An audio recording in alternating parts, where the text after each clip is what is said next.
Go7. Go7, king of the game. I believe in you, that's what he'll say. Nice and kind, leading cobalt ice. He's a blue, cute, and deadly little guy. Seeing through the fog, old gods he's slayed. Go7, Go7, Go7, Go7.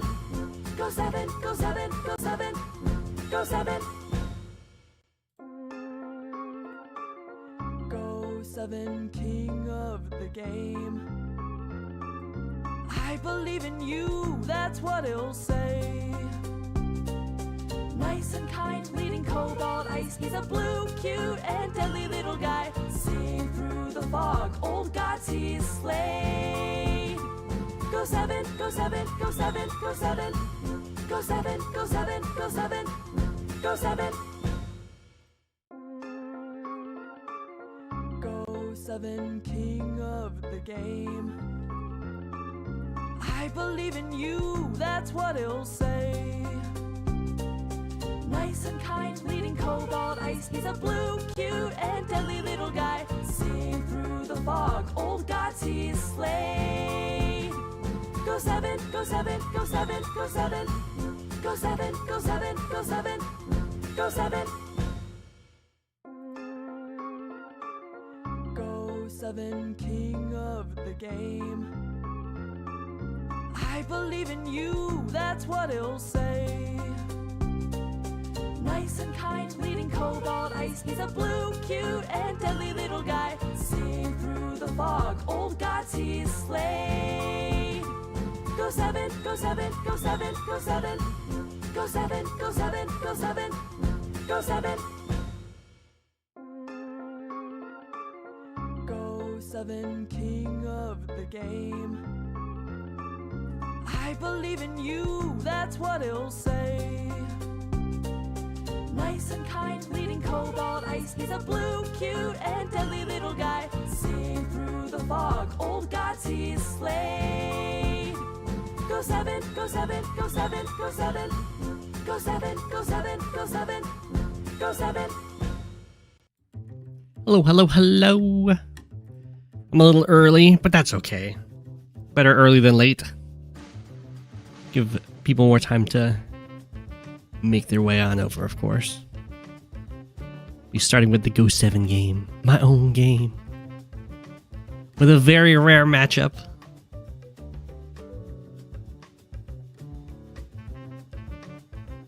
That's fine. It's fine to cover the corners of this map. No one ever interacts with this water. Ever. Hello. It is indeed a happy Friday.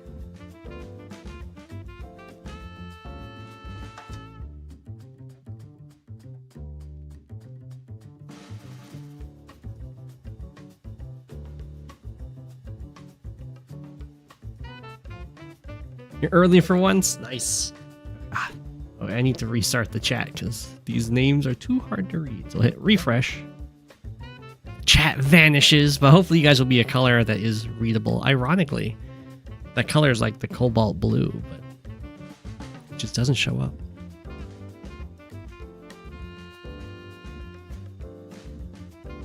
My opponent almost played Yellow Comet there. Amber Blaze, very close.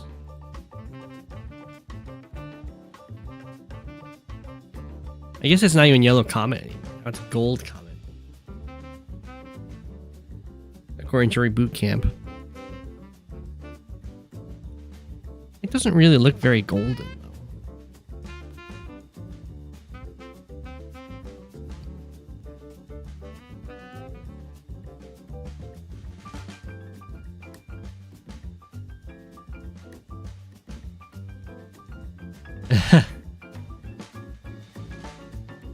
I could do a Penguini cooking stream. I don't know how I would set that up. But I can cook.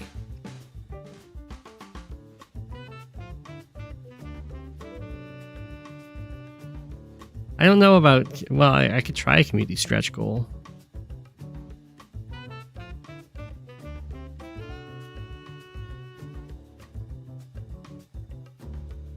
I'd have to get myself a giant penguin outfit, of course.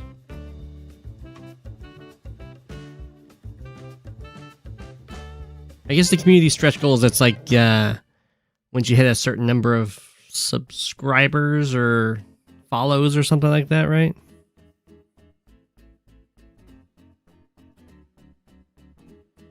Yeah, I gotta be incognito.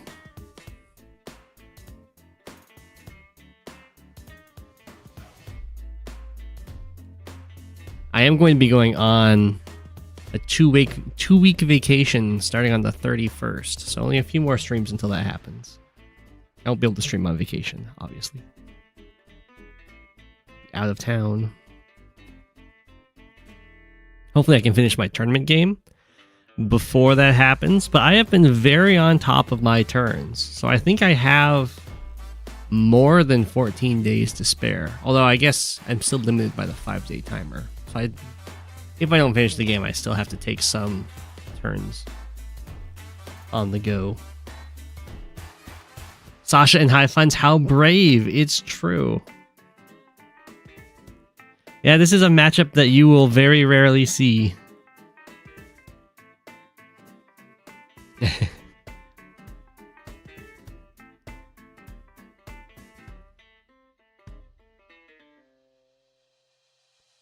This is a matchup that only happens.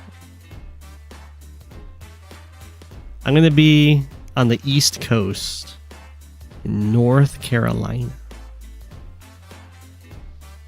Antarctica is where I normally live, yeah. So I'm flying north.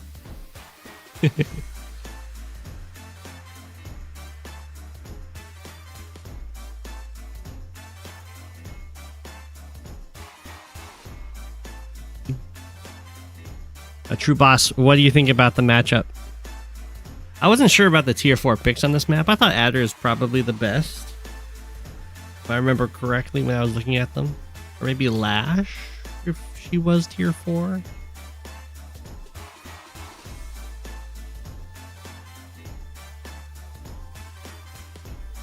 In New Jersey, nice. I'll be nearby.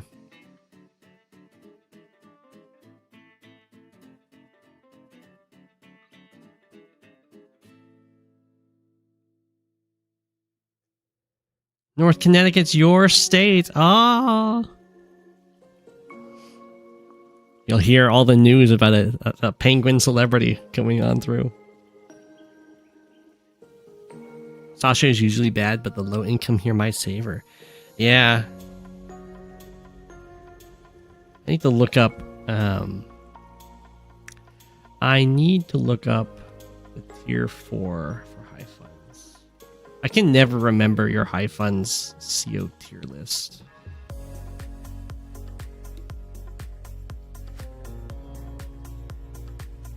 Okay, Jake is in high. Yeah, okay. Like Lash. I was like Lash or Jake, or who? Adder, Lash, or Jake. Oh wait, no. Sasha's not tier 4. She's tier 3. Really? I thought she was tier 4.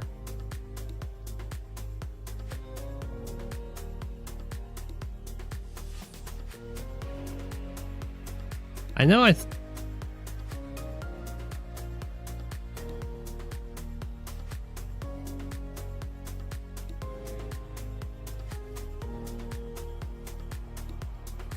she is tier 3. And Adder's tier 4 on that map, so my opponent underpicked. I think I was expecting to fight Lash, Kindle, or Javier, so I must have been thinking tier 3.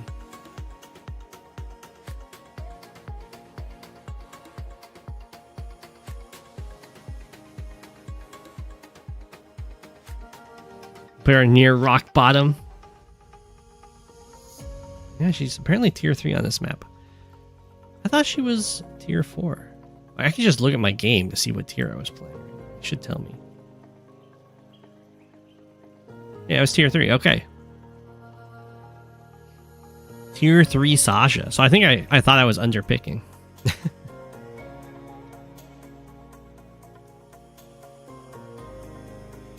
Well, Sasha is normally in other modes a tier 1 CO, but in high funds, there's a few things that make her a little bit weaker.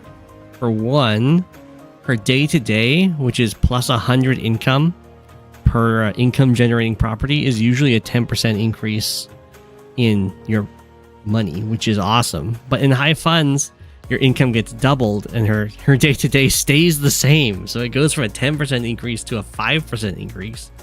And that's not nearly so amazing. The other thing is her main focus is controlling and denying your opponents their normal powers. But since there's so much more money in high funds running around, it's a lot easier for people to always get their powers through. Just have like big turns with a lot of money, a lot of charge generated, and they get their powers off, and then she no longer has that control aspect going for her. So it's kind of a double whammy against Sasha, and why she falls so far from her tier 1 status in standard and fog to down to tier 3 or tier 4, if I for some reason thought in high funds. But I had played this map 2 times back to back. This is my 3rd game on this map back to back. I don't know why the Global League was like, you need to play on Titan's Rise. The first game I played as Javier against Kindle. Second game I played as Kindle against Javier, I think. That might be flipped. And then this game, I was like, I'm not playing Kindle or Javier. So I went with Sasha. With the idea that I can control... I was expecting it against to be like a Lash or a super focused CO. I'd be able to actually deny supers. Since the income isn't so high on here... Or Rachel, yeah. But my opponent went with Adder. Now, Adder's a pretty good CO in high funds because his normal power is super, super cheap. So it's not uncommon for him to have his normal power every single turn. Kind of like Sasha, they have the same amount of charge. They can both kind of pop off their normal powers every single turn. So the way you'd fight that as Sasha, you typically see her fighting like Von Bolt or Hawke, who have these really big charge bars. And the goal then in those games is to make sure your opponent never, ever, ever, ever gets a power off. I treated this one more like when Sasha fights Javier. So it's not about making it so your opponent never gets a power off. It's so they only ever get their power off on your terms. Whenever you allow them to get a power off is when the power gets off. If you constantly trying to deny them charge, they'll eventually be able to kind of overcome that denial. But if you can just kind of use it strategically, then you don't stop them from getting powers off, but they always get really bad powers off. Like the pressure's on them to use their charge so that you can't wipe it. And then once they use their power like one time, you can constantly keep their charge down. So every single turn they're starting at 0, which doesn't deny them their power necessarily in high funds, just because there's so much charge being generated. But it does mean that they always get their power off at the end of the turn. So very few units get to use it offensively, and instead they're kind of turning into a defensive CO. And then you are having the ability to start your turns or whenever you want during your turn, use your power. And so you're kind of getting an advantage stat wise there, where on their turns they're fighting with against your stat boosted, and on your turns you're equalized in stat boosts.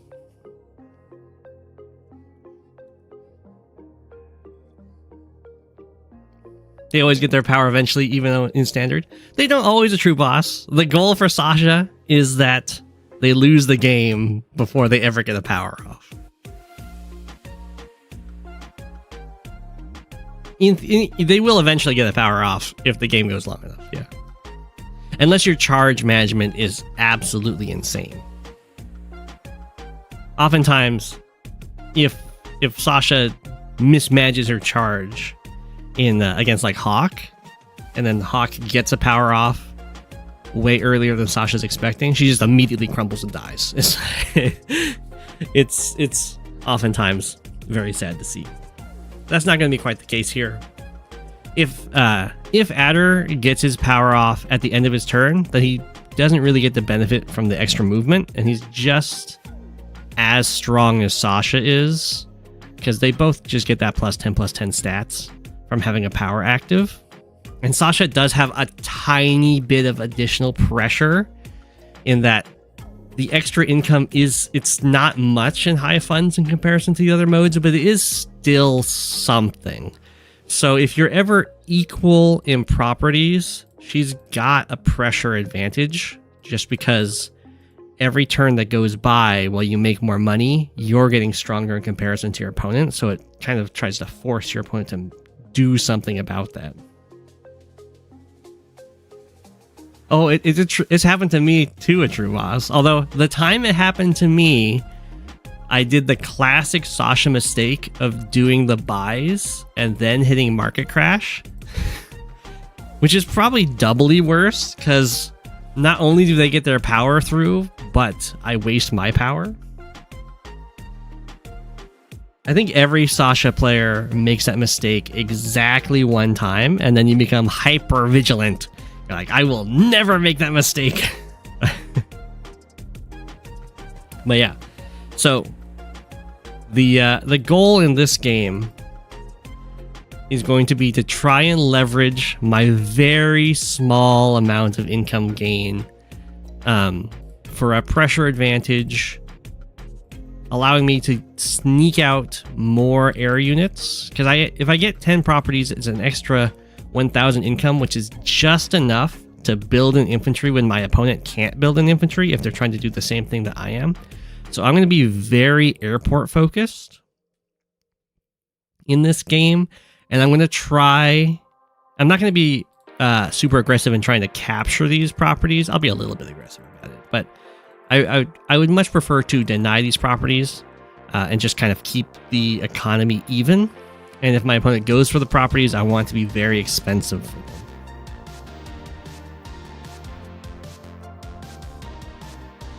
You made the mistake more than once? Don't do that. You gotta learn from your mistakes. That's gonna be the main thing in here.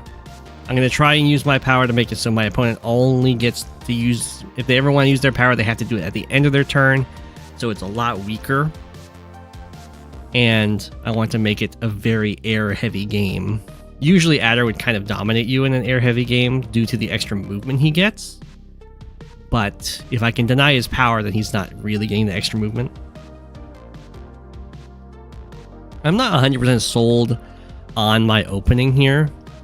Now, there is a choice that might be valid, and I might do it in the future if I get this map again, where I would just start this cap and then just walk on by and go for these captures before my opponent has any chance to interrupt, and then just super turtle on this front.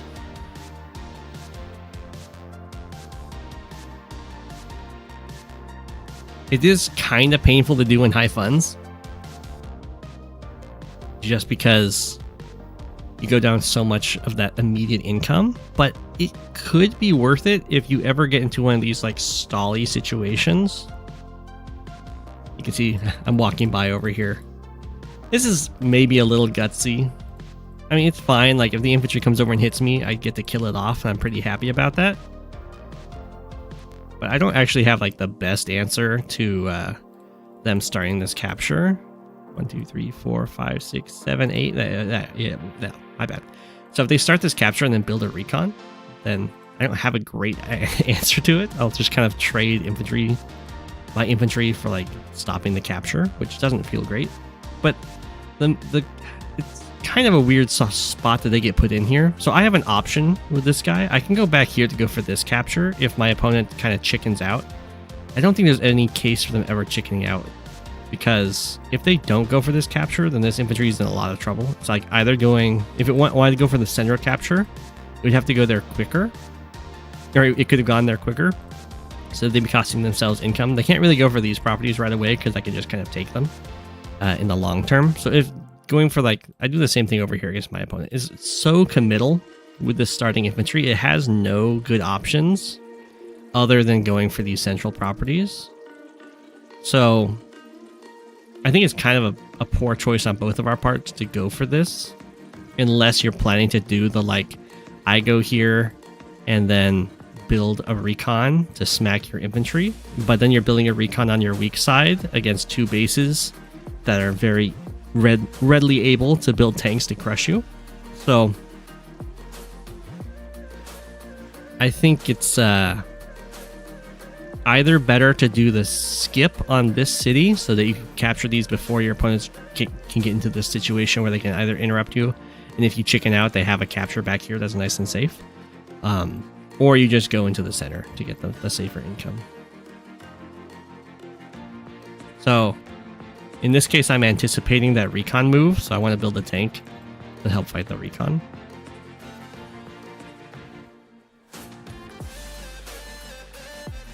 Okay, they go for the capture, and then they build a tank to stare down my tank. Honestly, I'm kind of happy with that, because that is on their weak side that they're building a tank. But it's, I mean, I'm a little bit happy about it because it does mean the central properties are being delayed. They have just enough infantry to go for all of these captures, but they didn't have anyone going into the center yet. So they don't quite have all the free infantry start building the tank.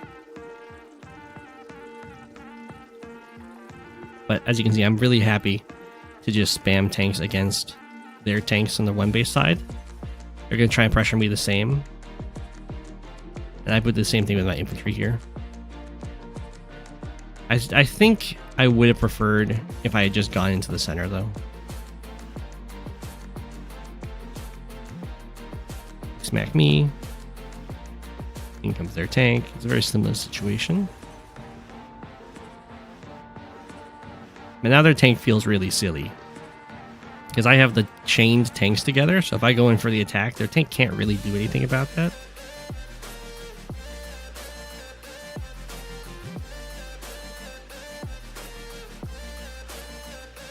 Okay. Now I'll build the tank, because I'm worried about this tank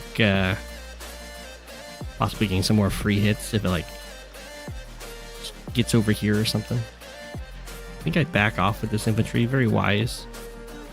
But there'd also be the free hit. Yeah. This tank would also get a free hit on this infantry as it ran away unless I built my own tank. So I start capturing.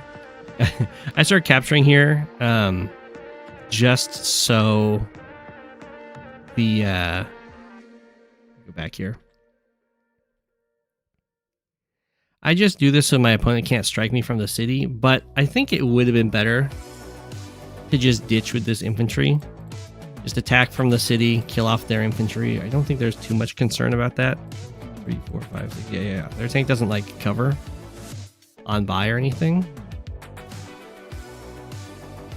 I don't know what I would necessarily have done with him, though. I probably would have sent him over this way so that he could start healing up from the city right away.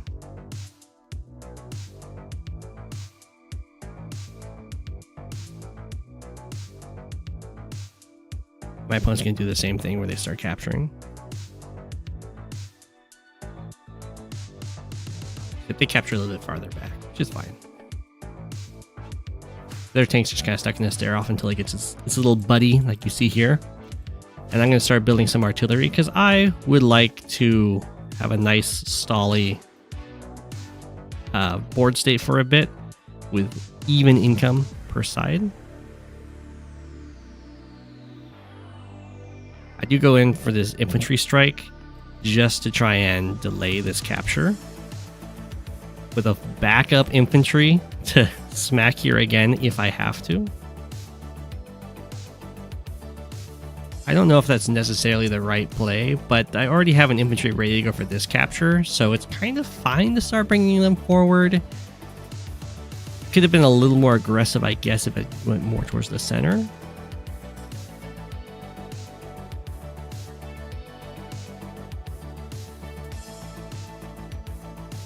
So we both kind of trade.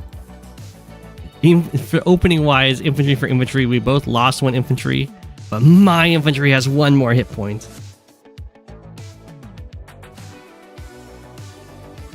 Yeah.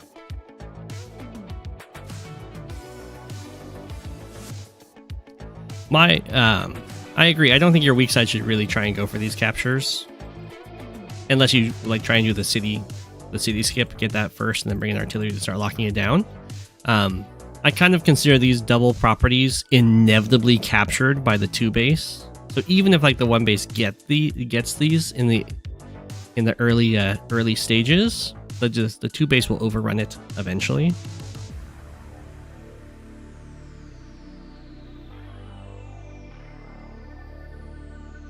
I'm like, I don't know.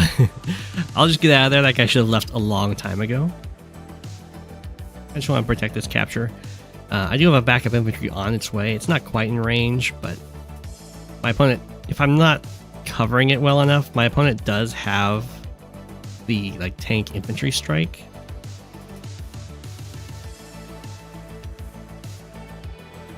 Which they decided not to go for. Probably wise. It would have delayed my capture. I mean, the infantry could have hit here, and then the tank hits my artillery, but then I have 2 tanks to kill their tank. The artillery can still shoot their infantry. It's not really a great exchange for them. And I have my own infantry to threaten over here. And I start moving into the center, and then they start moving into the center. I have a little bit of a tempo lead, because with this artillery buy, the plan is to move here and then kill their anti-air with an artillery plus copter strike as I build a bomber, and then the bomber can break the pipe seam. And then I'll build a fighter, and I'll have the opportunity to try and go 1, 2, 3, 4, 5, 6, 7 with the bomber, kill this pipe seam, bring the fighter down to threaten their airport and free my anti-air. That's my big mid-game, or not mid-game, well, middle of the map strategy here. They kind of build an artillery as well. I think this is a fairly concealed attempt, because it's very common for the artillery to just kind of go onto the lab and stare at these 2 properties, kind of what my opponent is doing here.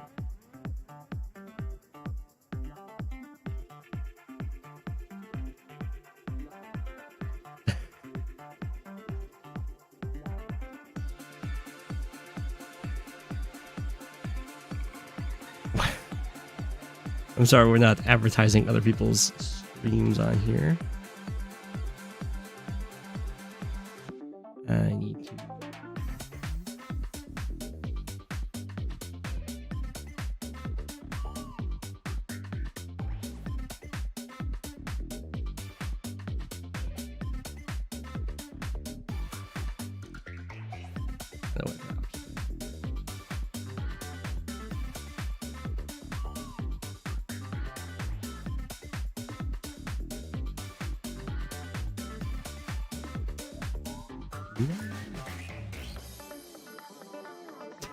I've been defeated. I don't know how to moderate on Twitch.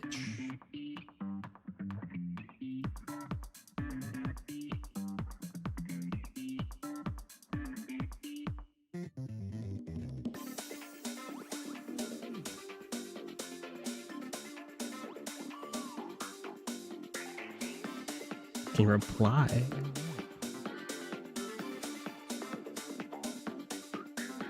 Can pin the message. Why are those my only options?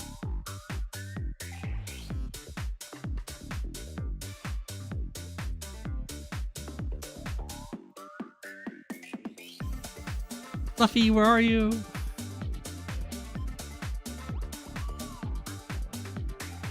I'm defenseless for now. It's true. All right, anyway, what was I saying? Oh, yes. The artillery is pretty well concealed for the intentions. Until I move here, I think it's a little bit obvious what my options are, or my intentions are. So I'm going to try and conceal it by putting some blockers over here that now my artillery is actually defending against these tanks. Like, why did I move my artillery here? Oh, it's just because I want to defend this tank. I just didn't want it to get hit. When the string needed the most, he vanished. I know.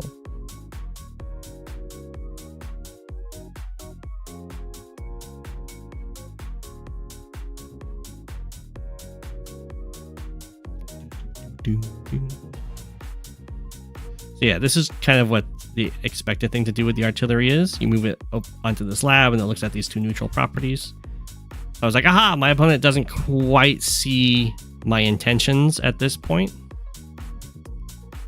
So I'll go smack, smack, build the bomber.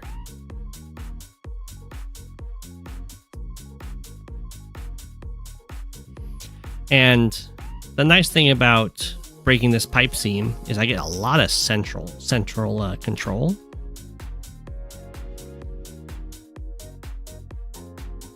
And I figure it's a lot easier for me to do this as Sasha just because I get that tiny bit more income. Right now I think I'm up a single property until my opponent gets this, and they'll be even at 14 each, which gives me 1,400 more income a turn, giving me just the slightest amount of income pressure on the opponent.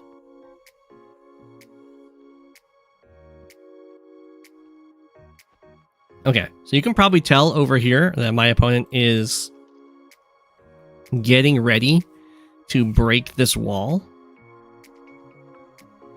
I see that too. And I want to make it so it's breakable, but it's really catastrophic for them. Well, catastrophic is too strong of a word. It's going to be beneficial for me in the long run if they go in on this front, because I'll have to use so many vehicles striking these infantry. And I just want this front to be barely strong enough so that a normal power over here doesn't make it collapse.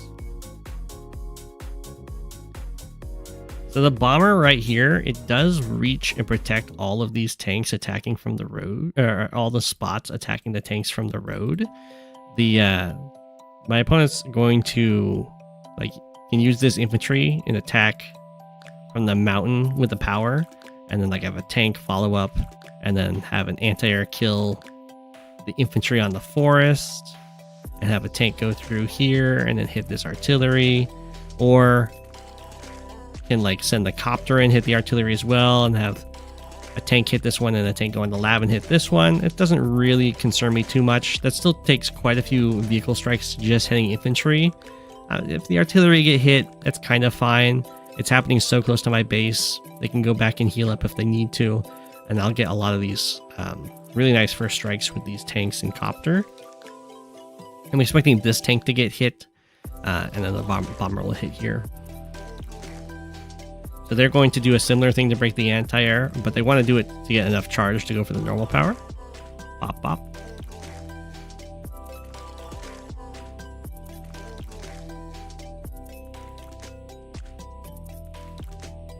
Smack, smack. Infantry decides not to hit from the mountain. I didn't quite understand, but I guess it helps with walling for the anti-air. And then they get to hit one hit on my tank. This does mean that I can't really stop both of these captures, which isn't amazing.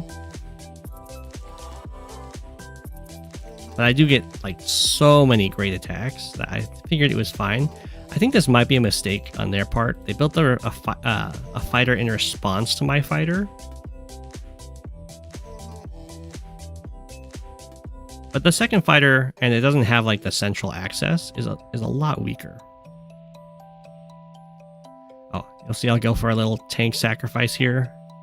I'm going to go for as many attacks as I can that don't require any stat boosts. And I can't kill this tank with just 2 tanks with the extra firepower because it has the plus 10% defense. So it's like it's a Von Bolt tank. So I do need to sacrifice the injured tank to break through there. I'll have the copter hit this tank hit this tank. I'll just kill off this tank as well. Artillery just denies this capture. fighter is going to be very aggressive. Zoom all the way down here because I want to make my opponent have a concession because of how they've positioned everything. I can actually block off and just take their central capture. And then because I'm going to be moving a lot of stuff away from my 2-base side to help with the central capture and then kind of front shifting into this entire combat, I do want to injure all of my opponent's forward infantry on their 1-base side so that they can't just kind of scoop up all of the cities here. And it should be noted that when I use the Sasha power, it does drain all of the remaining power that Adder had after that turn. So the turn's going to start with no power. And they do have an anti-air over here, so they have a choice. They can either kill my copter or they can hit my bomber. I'm kind of fine with either, because afterwards I can kill the anti-air. If they hit the bomber, I get like a 3 health bomber, which is still rather useful. If they kill my copter, I do go down to the copter, but I get to keep a full health bomber, and I don't think they want that. They could also just do a full retreat and keep their anti-air alive, but they do have a backup anti-air, so I don't think they're going to do it. So the overall exchange here is going to be net positive for me because they capture a neutral property, but I capture one of their properties.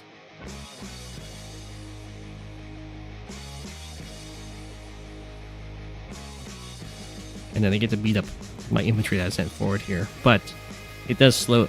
They are slowed down by quite a bit because all but one of their infantry now are injured. And I still have a lot of infantry on the 2-base side. Trying to leverage the extra little income I get. More air units, more infantry. I'm in no real rush to get these captures. And I can kind of have my vehicles switch away because it's still very difficult to have the 2-base side be aggressive again, or the 1-base side be aggressive against the 2-base side. Because if you ever get in range of the bases, I can start pumping out some really big vehicles.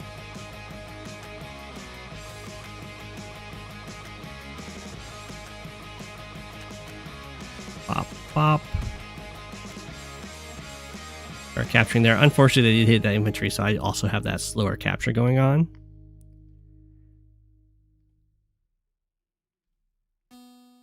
And I don't quite understand their fighter movement. They moved it a single tile up. It does, like, help deter me a little bit over here, but it's not a huge threat. And they did shoot my anti-air, but they didn't kill it, so it can just kind of go back here and heal up while still being a deterrent to this fighter. Because if the fighter ever comes over here and I have, like, injured anti-air plus fighter to take it down, it's pretty nasty. It's probably overkill to move the fire quite this far. I just really wanted to scare this copter back. Because the one thing my bases don't want to have to deal with is aggression on the ground and the air. But the fighter's so quick, I can just kind of swap it back and forth and help both fronts. Just because I control the middle and I can do all these little front shifts back and forth and pressure the air units. They built a medium tank, which I found pretty interesting. And of course, that was a turn where Adder was not able to get a normal power off, so I do get to wipe the entire bar. Which is really annoying for this medium tank, because it does need that +1 move to hit this tank.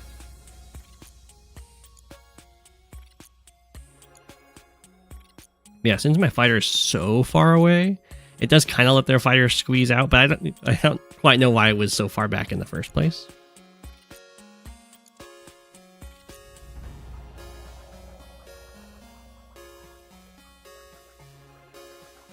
A little dubious to send the 4 health infantry up here to kill off my 2 health. Just because, I mean, as you can see, I have a lot of infantry over here, and I'm very willing to trade them. If I can get rid of all of them on the 1-base side, then I can almost just completely abandon this front if I want to.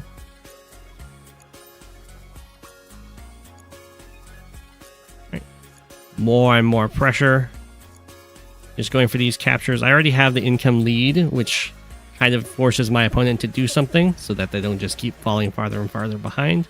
And this forces it even more, as I can front shift all of the vehicles that were over here, or at least a lot of them, onto this front, and kind of leave my opponent's massive vehicle force, half their vehicle force, to stare down my reinforcements. And then I can, using the vehicles that were built from the 2 base earlier on, and the airport and the 1 base, I can kind of overwhelm their 2 base side, at least for a little while, just long enough to start getting a whole bunch of captures going. We have our long-term heal up plans. As you can see, I'm really far ahead in unit count, which also helps me with all the map control.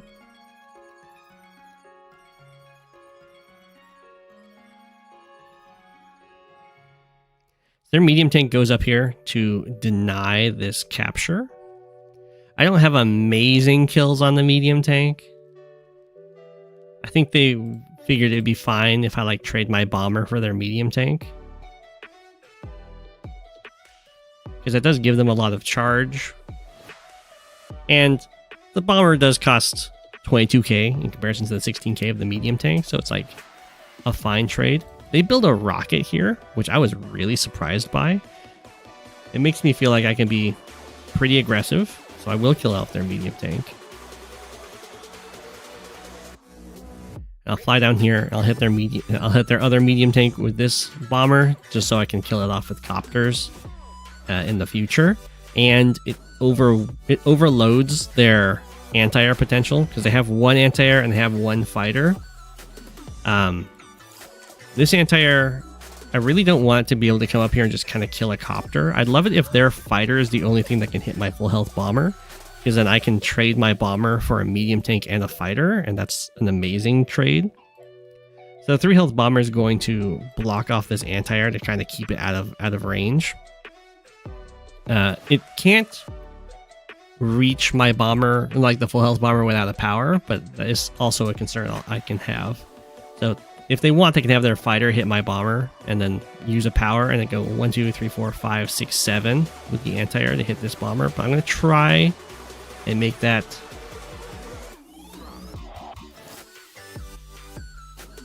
not quite so appealing by having this in the way. And indeed, they do go for the fighter, hit the bomber. I didn't use my power here because they can very easily get their adder power right away due to having a bomber to hit with their fighter, which gives them a lot of charge. So I'm just going to let them get a turn here. They don't have amazing attacks, helped by the fact that they built a rocket, and that doesn't really benefit much from getting another additional movement boost. They're going to use their side slip, but it's mainly just so they don't lose their power entirely when I wipe it. As you can see, no attacks happen from it. It also does give them extra defense. So I'm going to go kill off this fighter. Then I'll use the market crash because I want to have a lot of charge banked up. In case a big brawl happens, I want to be able to use my normal power every single turn, the market crash, so that they always have to build up their charge every single turn and don't get to benefit that much from their extra movement.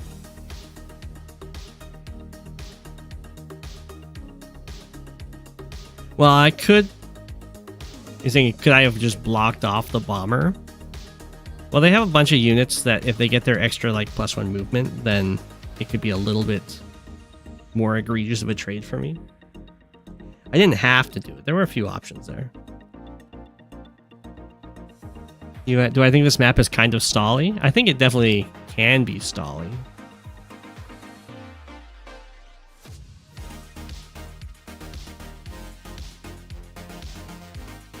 This is going to be the start of me trying to just overload them with my sheer number of units. As you see, I'm going to attack on both fronts,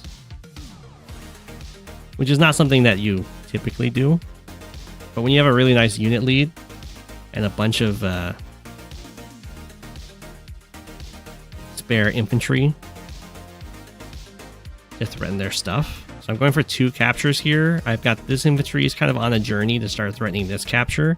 This infantry is staring at this city, which is currently occupying one of their tanks. If they leave the city, I just go start capturing it. This city's now under threat of being captured. This city's under the threat of being captured, and these 2 are being captured.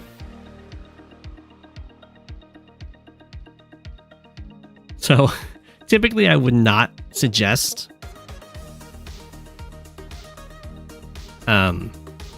attacking on all fronts.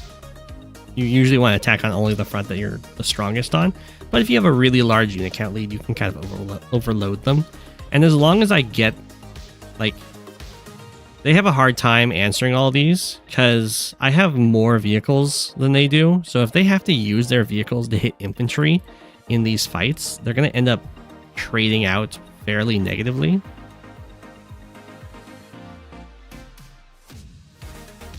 And if they end up using their infantry to hit my infantry and I can trade my infantry out, then I just kind of get to keep the income lead. So I consider it a win-win. It will mean that I take a lot of damage though. Here we can see that the opponent does get the adder power with some actions left to take. There's not too many vehicles that benefit from it. 3 tanks and 1 mech, but it's still something. It lets the mech go and hit my tank. They can hit this artillery. I'm pretty happy when they hit the artillery because there's some nice cities for me to go sit on while still participating. Yeah, the position's not been great for the opponent. I've had a income and unit count lead for a long time here. I don't necessarily have to attack either. I could just let the pressure of my income lead continue to build up, but I'm pretty sure I can close the game out. I'll send my fighter in, hit the copter. My opponent's still a little overloaded in terms of anti-air potential. And then I don't really mind if my fighter gets injured. So it has to be hit by 2 anti-airs to die. I'm going to do some sacrifices to have some breakthroughs.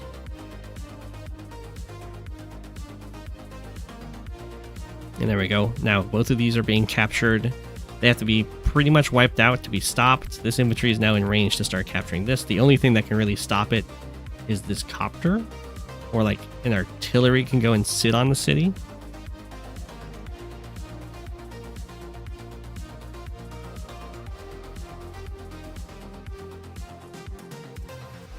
I'll start that capture, I start this capture, I start this capture. So my opponent does have some nice like vehicle hits over here, but again, they can't just fight the vehicles due to the unit count disparity. All of my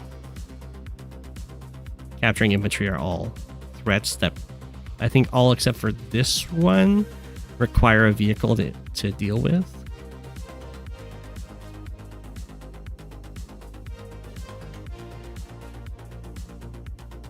And mech against tank is a great trade, but it's not as cost efficient when you're making like 33k a turn. Having like the 4k unit trade difference.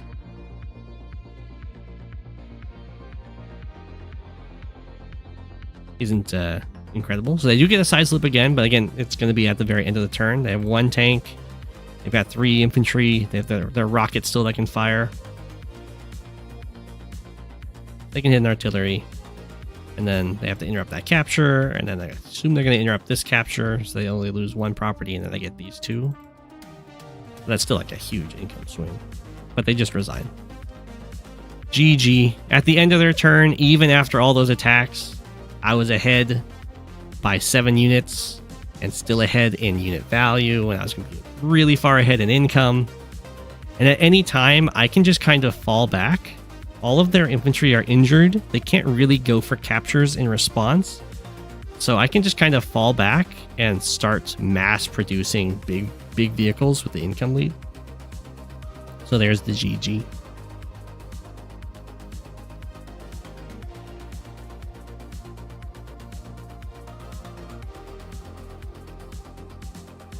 It's a very rare matchup, Sasha versus Adder. But that's how I would play it. Just try and make it so their power is always going to be at the end of their turn. So they get as little out of it as possible. And then choose a turn where you don't... The key point is you have to choose turns where you let their power through so that you get a nice charge lead. So I let it through here and I get a nice charge advantage, and I let it through...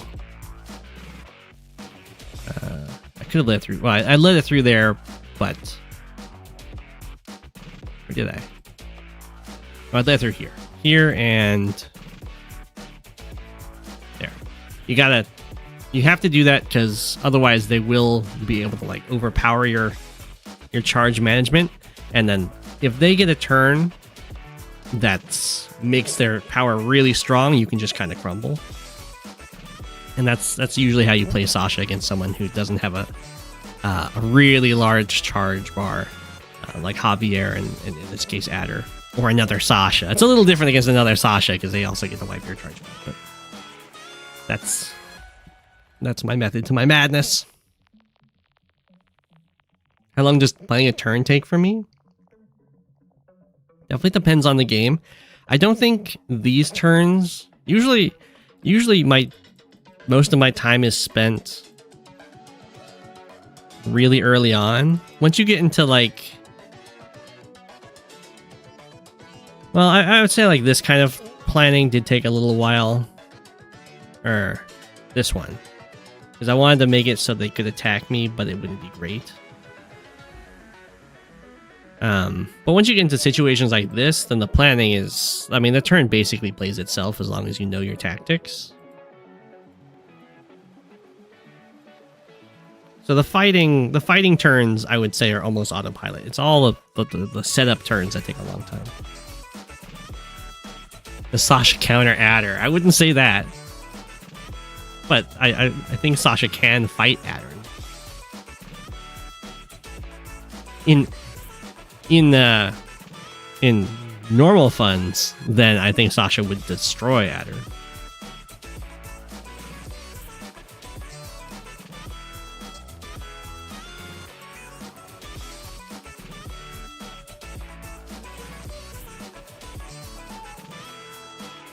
Just because that 10% income it's nice. It's nice.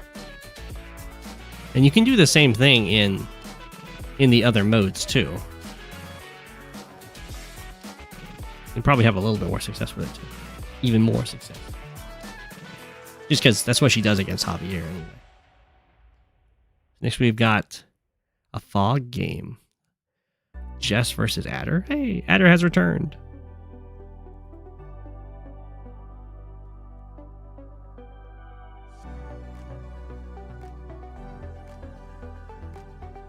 So on the fighting turns, that's something I can usually do almost live.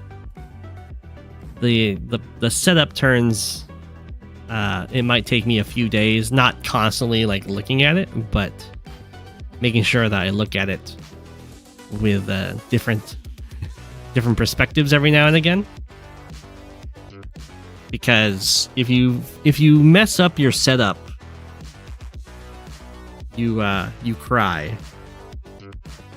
Lately I've had a little less time, and I've gone back to play some fog games, and I'm making some very embarrassing mistakes, like dropping an infantry off to go for a city capture and then just like walking past the city. Is not spending enough time. Or something. I don't playing the games too late. Hopefully we won't be seeing that in this game. Stalingrad is a infamous. It's just a famous map, I'll say. In Fog, it's like the standard-ish, the standard by which Fog maps are compared, but not like standard like the mode.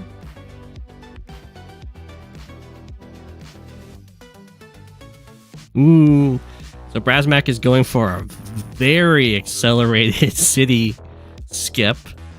So usually you go for this capture first, and then your next infantry skips this city to go for this capture, which sets you up to go for this corner before your opponent can stop it. I don't know if there's a big advantage to like skipping this city and this city to go for this city and then get this corner. I don't think you're going to be able to get a capture following either way.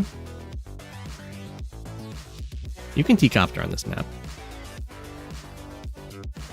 I have had some tournament losing blunders from like planning out the perfect strategy and then at the last second being like, you know what, I want to attack from this side, and then just completely crumbling, like a certain game against Content.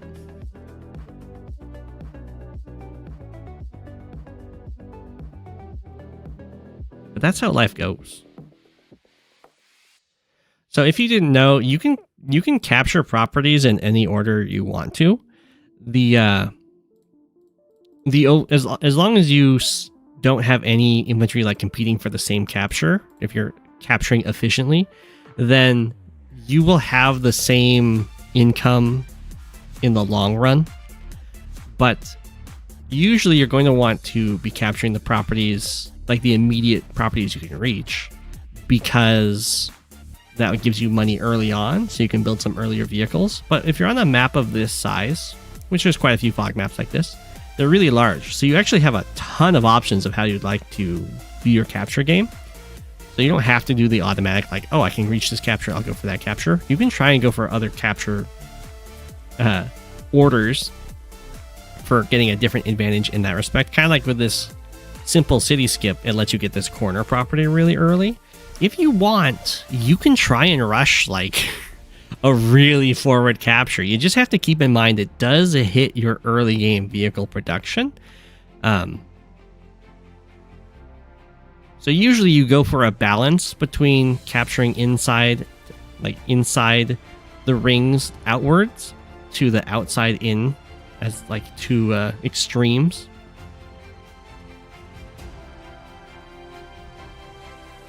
Brasmak's building an APC over here. Okay. We'll see what this ends up doing. Typically, you'll see APC built from this base after this base finishes capturing, so that you can then, or this airport finishes capturing, so you can just hop into the APC and zoom on out for a little more efficiency. Looks like we're just going to do a little setup over here. Let's see, where are you going? Dropping off over here, it looks like. The opponent Lightning Strike is actually going for a double recon opener. APC into recon? You don't usually see that because recons in Fog in the early game are very offensive units. They're really good at messing with infantry. They're fine-ish, kind of bad at fighting other recons, and they're really bad at fighting other, like, tanks. So when you do APC openers, you usually follow it up with a vehicle that can fight, in case your opponent's attacking you with tanks or recons or something like that. The tragedy would be like your infantry is going for a capture, a recon hits it, and all your recon can do is like tickle their recon as they interrupt you.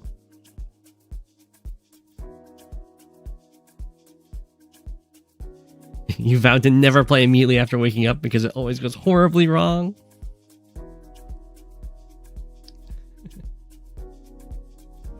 So it looks like if Lightning Strike's recon goes straight down, it's gonna get here so fast that even after a double city skip, brasmak will not get this property, which is absolutely insane.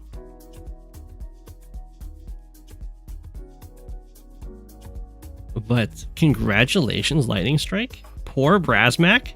I too would be feeling pretty safe about this capture if I'm like, well, I did skip 2 captures to get here. So I'm here like 2 turns earlier than I should be.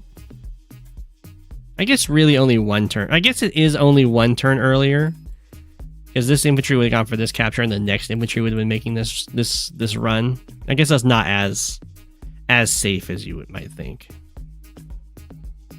But it's going to be here much faster than the infantry could interrupt you. The recon, however, from Lightning Strike, rushing both corners.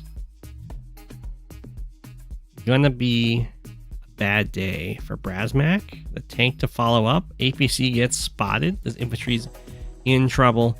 So you see the recon here. There's no backup for brasmak over here. I think you kind of just have to evacuate. Try and protect your infantry as best you can. If there wasn't... Well, I guess you can't see the tank. Oh, no. I don't know if you'd really expect the tank to be following this up. It's not something that you would throw out, though, because what if your opponent might be concerned, like, what if you had your own tank over here to protect your corner? But after they see the APC, like, they know they're totally safe. And the major concern you could potentially run into is if you tried to get really fancy with this APC and like move it down here so the infantry hops in and gets boosted into the forest, they could kill you off with a tank and recon. Probably not worth saving that infantry though. Going back to just get other captures. Pretty wise. Ooh, brasmak doesn't keep this guy safe though. Tried to overload this this recon. We'll see if Lightning Strike goes for this, because brasmak is kind of bluffing here. It's like, I know you have a recon here, but I'm going to capture in your face anyway. Which could definitely be bluffing either like an artillery in these woods or a tank or 2 tanks or something.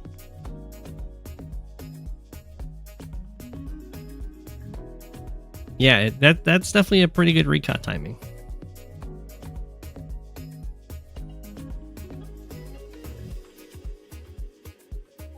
Okay, so the bluff worked. Lightning Strike's not willing to risk the tank.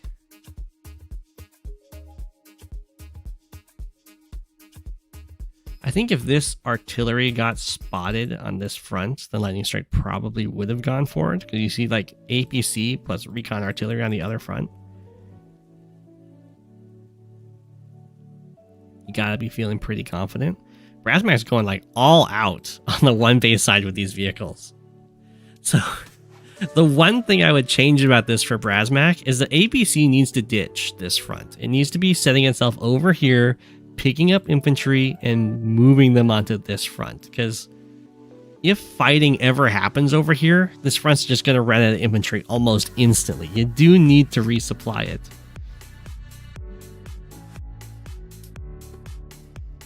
And it doesn't help too much to keep like pumping infantry into an almost infantry only front. You might as well take advantage of the APC's mobility and like front shift infantry over. Very interesting that the tank feels it's safe to go for this attack now. It's a much worse attack now. If the opponent had a tank, they'd get to hit you from their own city, and the city's already captured. I could see recon plus tank attack, because then at least the vision is denied and it makes your harder for your opponent to do something.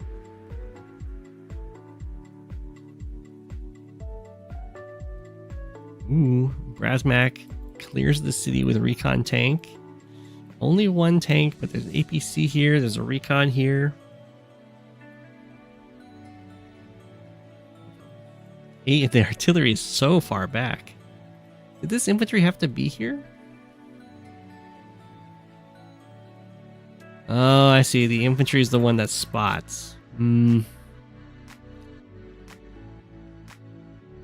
Yeah. I mean, like, you'd really like to have the artillery in these woods.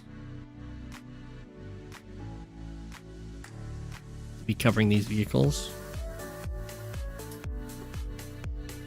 Decides to put it over here.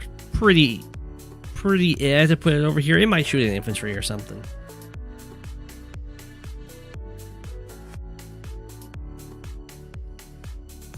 Drop off the mech. The mech has made it. I mean, it's a pretty nice mech position. Defends everything.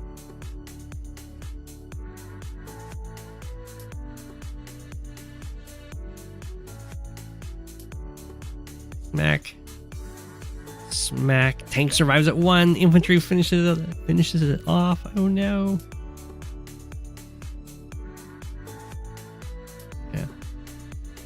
Just reveals over there.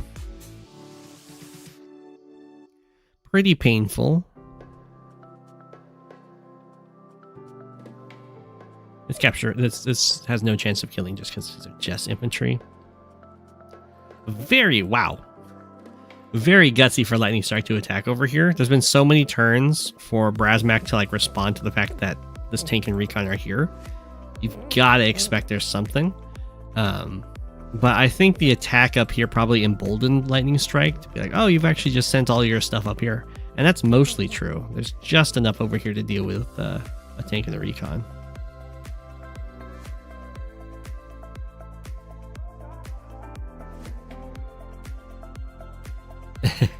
You never know what to do with the artillery if opponent recon has vision of the area. You can treat it kind of like you would standard, but it should be. You should also keep in mind that it's not the worst thing in the world if your artillery gets hit if it's getting hit instead of a tank. Because artillery, they're still useful at like 3 health. They're even useful at 2 health. They're useful if they're sitting on a city repairing and covering everything. It's the tanks that get a lot worse, like a lot worse when they hit 3 health, because they can't just chip away at stuff. A 3 health artillery can chip away and then the melee units attack. That's just not an option for tanks. So, as long as only 1 unit can hit your artillery, it's oftentimes fine in Fog of War, I should say. A lot of times when you transition from Fog of War to Standard, you try and do these artillery bait moves. Things don't work out quite so well because your opponent knows what they're getting themselves into in Standard. But in Fog of War, you can sometimes just kind of have your tank sitting back here, covering your recon and tank. Maybe the recon tags it, but it's still like healthy enough to be a deterrent, and you've got your backup tanks and everything. I don't know if it would have been great in that spot. In that spot, it would really like to be in the forest, so it would take 2 units, 1 to reveal it and then 1 to hit it. But I would recommend in Fog of War, you can just kind of have your artillery sitting on the plains behind stuff, even if they see it, just so long as they can't kill it and you do have it covered.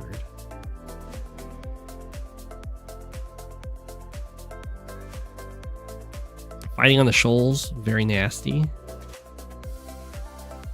Lightning Strike's doing a really good job of not getting involved with this artillery. I mean, this is definitely the course of action, is you just attack the furthest forward stuff. Very nice city denial. Weak side is definitely in trouble.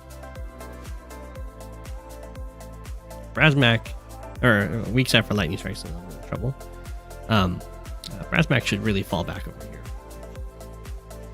This city got captured. It's going to be tough to actually hold on to it from here if you stick around in range. Oh my gosh. It continues fighting.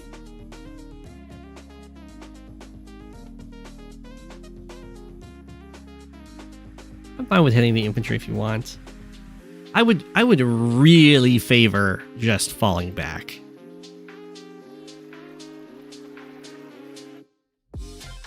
Like on the shoal next to their city, your tank's just going down. And then while you're fighting up here, you're losing like these cities. Now your comm tower's under risk because so many of you, like your infantry and your vehicles, all your units on your weak side have been traded off in a brawl. We'll quickly run into the problem of they start capturing my comm tower, and I don't have very many infantry I can use to like deny it. You just have to start using recons and tanks, then they're getting really cost efficient trades.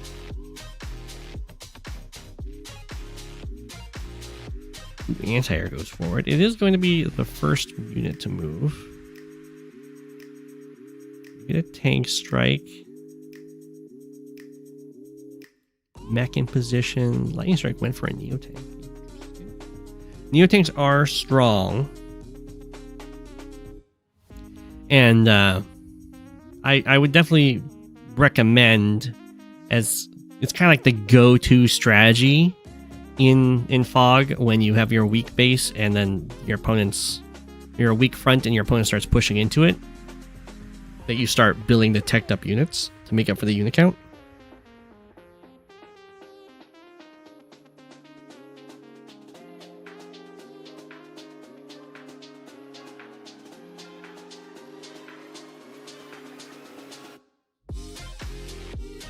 Yeah. Well, that's definitely the appeal, right? Your tank hits the artillery doesn't hit you back in the retaliation. It's just, if you're looking, it's like the next turn, how does it go? If the artillery gets knocked down to 2, it's on the road, that's often much worse. It gets knocked down to 2, that's pretty painful, but it can still heal, or it can still live. It's still enough to chip stuff to get guaranteed 2-hit KOs and everything. A 2 health, yeah, do your best, buddy. A 2 health artillery is a lot better than a 2 health tank.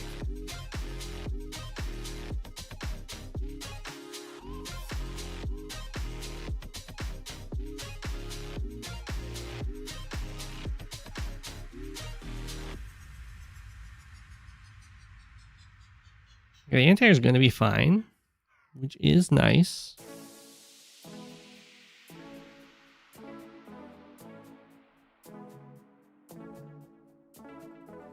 Brasmak is going to get this capture. Lightning Strike is just chilling on a super. So every turn, Brasmak's got to be concerned that Lightning Strike can pressure the super and just kind of wipe a front.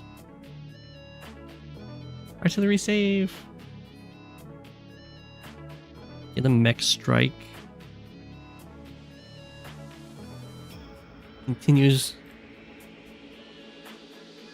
Look on the front. Oh my gosh, fall back. No, no, no, no. I don't know why these units are so far forward. The Jess super it's incoming. The mech efficiency is really nice. There's not very many healthy infantry, even if they're just infantry anyway. That's definitely helping on this front. Anti-air is nice and safe. The Jess super happens, Neo tank can like come in and hit a tank, but then these tanks don't have amazing options. Like they hit infantry, but on this front, I think everything just dies.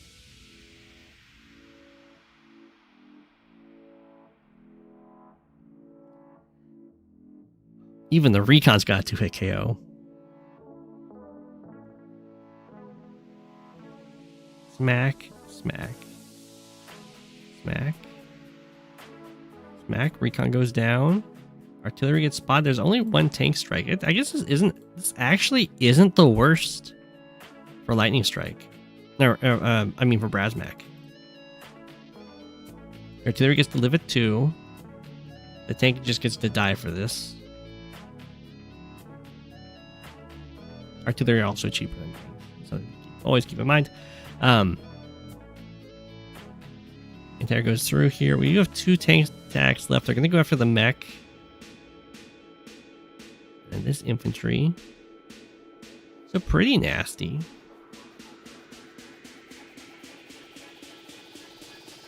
I think Brasmak is kind of okay. It's not like amazing, but for being hit by a Jess super, it went a lot better than I would have expected. We'll go for a side slip. Definitely kill off this anti-air, and then in comes the triple copters.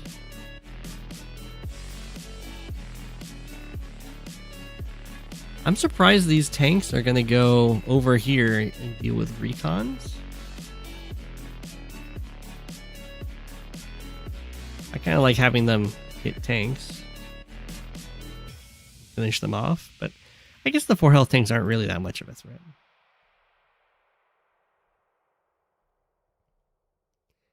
Infantry get killed off, and then you just you just fall back. Big fall back over here. Whoa. That's definitely a response to the Neo tank. Go for the Adder Mega Tank. So you don't see the Mega Tank that often on this map on 2 base side, because it's like a long walk for it to get to the front. Sometimes you'll see them on the 1 base side because the opponent can push in really far, and then it's not such a long walk.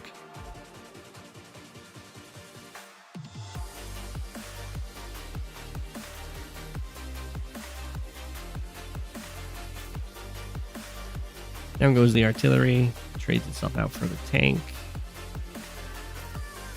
And its little hot shot. Everything gets cleared out over here, but there's not any infantry, or at least healthy infantry right now for Lightning Strike. Nothing can get captured. Pop, take out copter. Try and take out the anti-air. Ooh, got it with the infantry.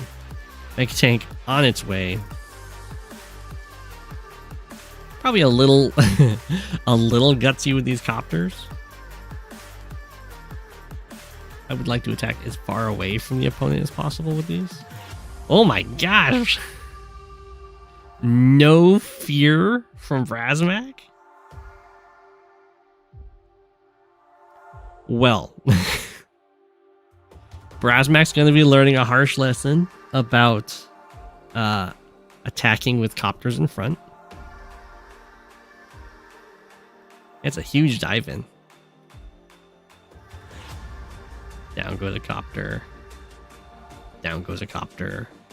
1, 2, 3, 4, 5, 6, 7. Might have down goes a copter again.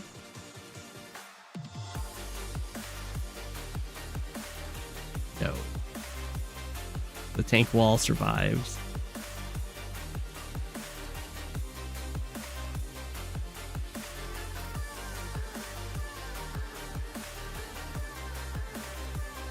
Oh, okay. Lightning Strike falls back here. Kind of makes sense. I think the Newton tank probably has like 1 more turn of feeling safe. I'd be concerned about a bomber coming in. The income advantage over these central properties. Lightning Strike trying to get a little bit farther ahead. We are going to retreat while spotting this though, so it's going to get stopped. What is that copter doing? These anti-airs are known about. They just killed copters and tanks.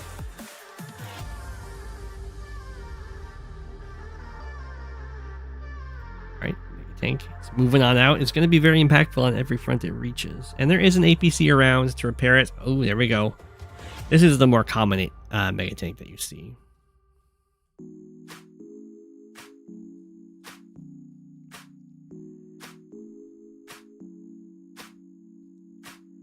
It's about to get what it deserves. Bop. Down goes the copter. So, both Jess and Adder have pretty decent mega tanks because the boost to their movement is really impactful because they're so slow. Don't do that, by the way. This is rarely, I mean, it's sometimes a fine pipe seam to break, but don't do it with your mega tank. It does, I mean, it wastes an ammo, but the more important thing is there's only 1 unit. Oh, that's not true. I take it back. There's 2 units that can one-shot this. There's the mega tank and the bomber. So I guess this is fine. The more likely thing that you'd have here is a bomber. 1, 2, 3, 4, 5, 6, 7. It would be a little weird that you used your power and then didn't use the full move on the bomber, but it is the thing you would have. I don't know why brasmak is attacking in here with so much bravado.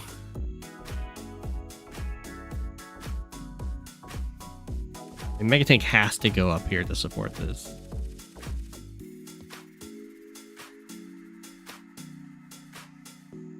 So I guess if Lightning Strike like builds a fighter, then I don't think Lightning Strike would, because there's plenty of anti-airs still. But then that would be a pretty good smack. Oof, all these copters getting sniped. Very painful. The city is going down, it looks like. 1, 2, 3, 4, 5, 6, 7, 8. It would take an adder super for one of these tanks to reach, and also like the way cleared.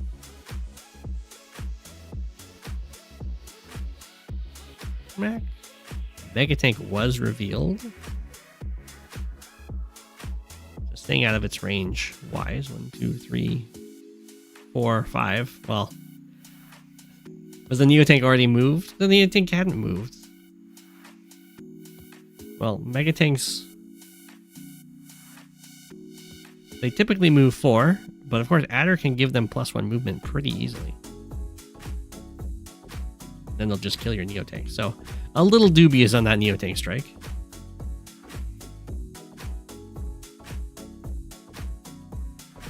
Loot doot bop.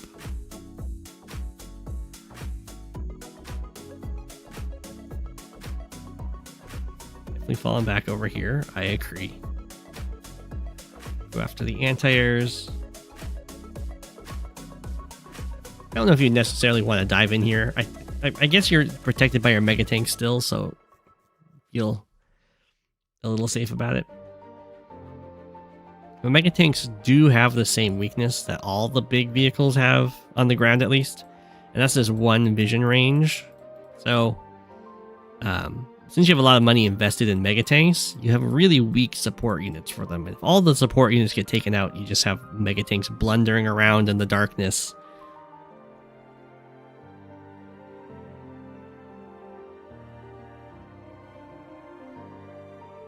As I'm sure everyone has experienced once. My first time playing Sami and Fog, I thought the way to do it was you build... you have your like 18k a turn. It's medium tank infantry, medium tank infantry. That way you have a really large infantry count. You've got the medium tanks to kill their tanks. I'm like, yeah, my infantry can fight their infantry. My medium tanks can fight their tanks. And you know what they do? They come in, they kill all your infantry, and then you have like 5 medium tanks standing around with no vision. They can't hit anything. All they can do is move around to get trapped.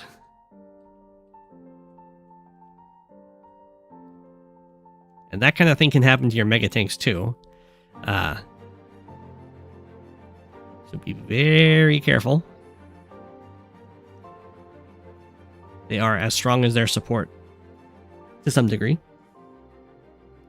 Lightning Strike goes for a Mega tank of their own. The Jess Mega tank is strictly better than the Adder Mega tank. Well, maybe not strictly better, because the two bar charge is really nice. But the Jess one does get extra firepower, which is only really something that matters against other Mega tanks, but still, it's nice. And they get their ammo refueled with her power, so you can't just snipe her APCs to weaken them.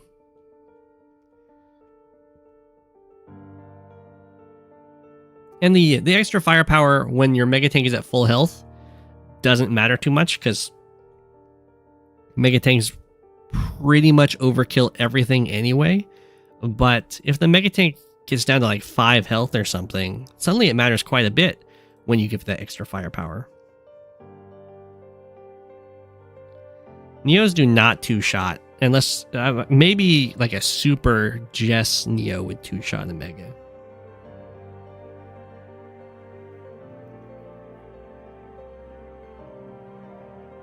I think Neos hit for 45?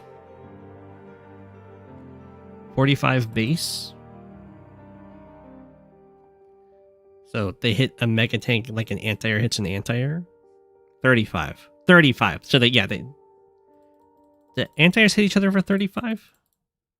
I don't remember. I oftentimes remember these things by how common units hit each other. It's like Mega tanks hit each other at the same rate that copters hit each other, which I believe is 65. 35 is recon versus recon. Okay, there you go.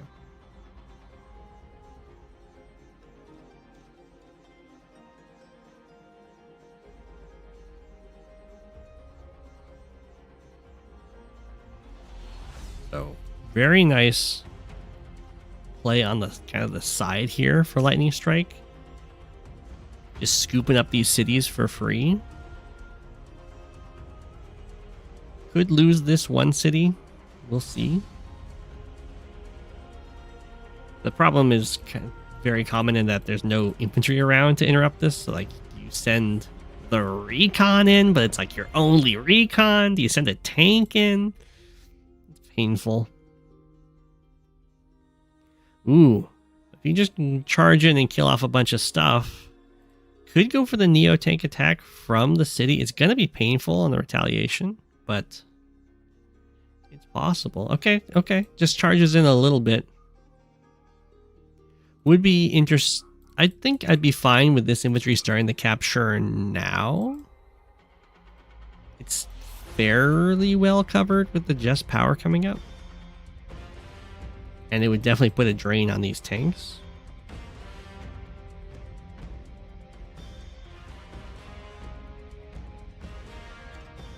Okay.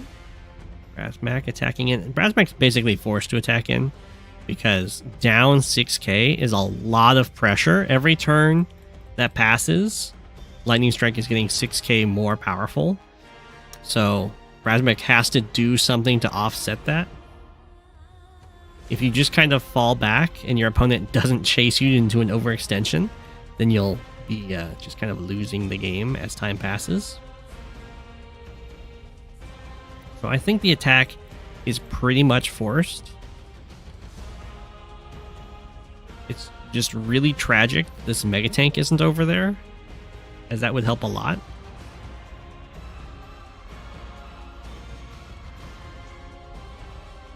Maybe you don't do this. I guess since you have this attack down here, it looks kind of fine.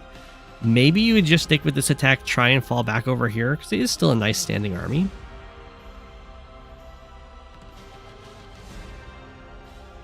I think I might like that more. Like if you're going to have the mega tank over here doing its thing and you have plenty of infantry, I think that's okay. And if you get these captures back pretty rapidly, it's not so bad to be down on the income. And then this attack feels a lot worse. Definitely something to consider. Brasmak doesn't know about the mega tank, although you gotta expect your opponent's got some sort of counter to it. And another mega tank is usually the counter. So it's gonna go down here. Hop down to 2, Neo tank in the back. Finishes it off. And then this front just kind of collapses. There is very few vision units over here, so we'll see how this goes. Gonna try and take out the anti-airs. Just rely on the air units to fight this. Infantry aren't the copters aren't the best against mega tanks, but you can definitely do the job eventually, assuming you have enough of them. I think a mega tank will definitely win. Did I hit copters for like 30? I don't know. 25 maybe?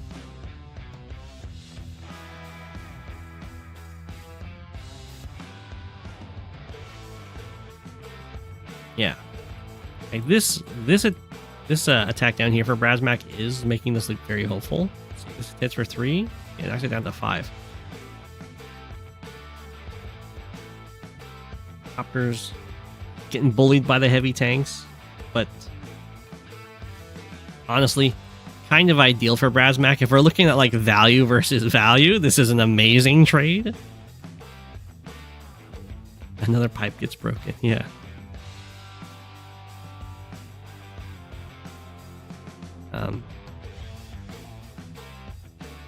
Some of the best units for fighting mega tanks and neo tanks, like bombers are okay, stealths are pretty decent,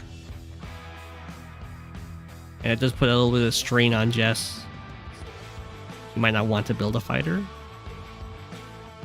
or you can just try and out mega this. It looks to be the Brasmak approach. The break pipe seems here to make a statement.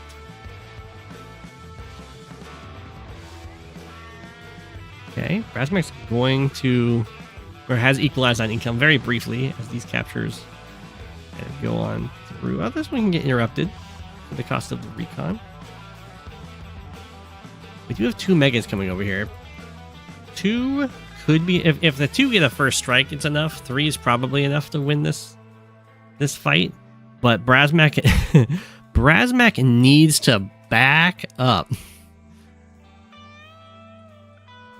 If you can't just keep pushing.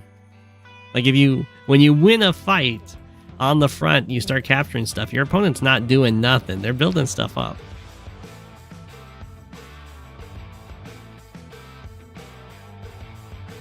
I think front switching would probably be the way to go. It does only cost brasmak a single infantry here, but I don't like losing the infantry. I guess it gives some good intel about what's going on over here. The answer is lots of Neotanks. Okay, Megatank comes in. Megatank comes in. Bop, bop. 2 Neotank kills right away. This Megatank is not currently in range unless it gets a super.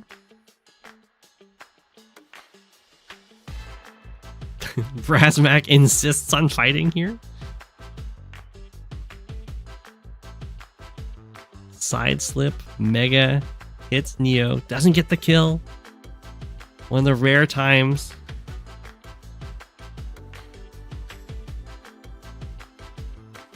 Maybe this is okay? I would not have felt comfortable attacking in there. The Mega down. Oh, the Mega's down to 1 ammo. You can't feel fine. It's Lightning Strike's choice of what to sack in for the last round, and then you don't kill it. What you do is you kill everything else. It can't get away.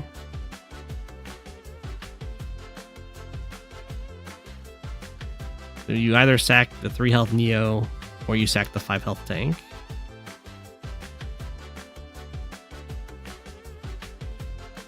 Mega goes in for Mega. It's going to be a Mega trade, but it's going to be overall, in this very brief exchange, positive for brasmak. Because it'll be a Neo and a Mega for a Mega. I guess 2 Neos, really. But this Mega already killed a Mega, so it's like pretty nice for Lightning Strike, cost efficiency wise. Alright, looks like it's going to be the 3 health Neo. You have to do the 3 health Neo. If you don't, this is going to kill a full health Neo. Or not kill it, but it hits for 5. And now this is basically toothless, so you gotta ignore it. Ah. Alright, kills it off.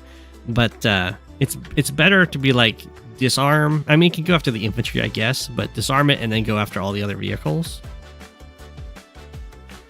is the way I would suggest.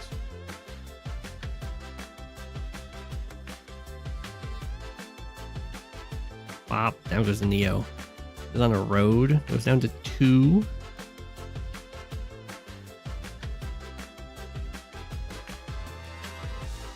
Side slip. Saves the comm tower. Saves the city. I guess the city was already saved. It didn't actually. Yeah. I'm kind of okay with, I guess, the copter attacking, but I would fall back with the anti-air. I guess this is all to try and make sure this capture goes through. Like, maybe Lightning Strike thinks this forest is occupied.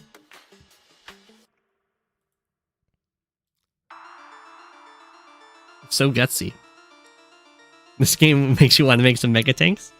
Hey, I had my plan in my tournament game to make Mega Tanks. They do hit really hard. And we do happen to see both COs who are the best. Well, some of the best. Andy has some really good Mega Tanks.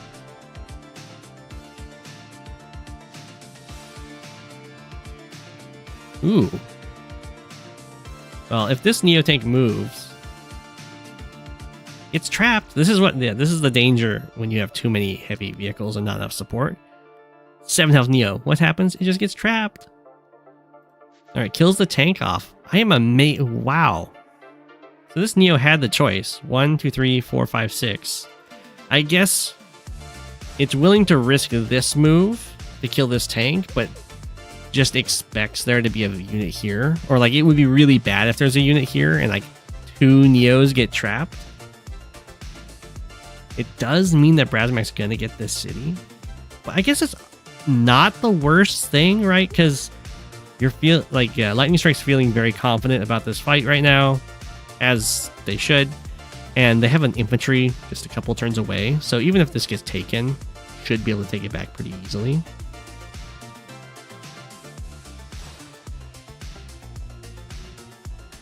Fall back to the other side of the river.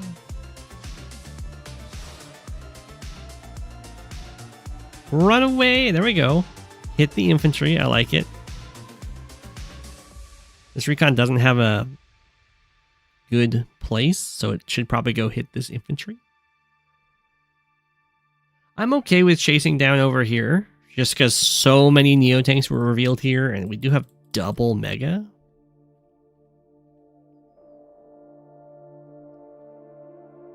And there's an APC.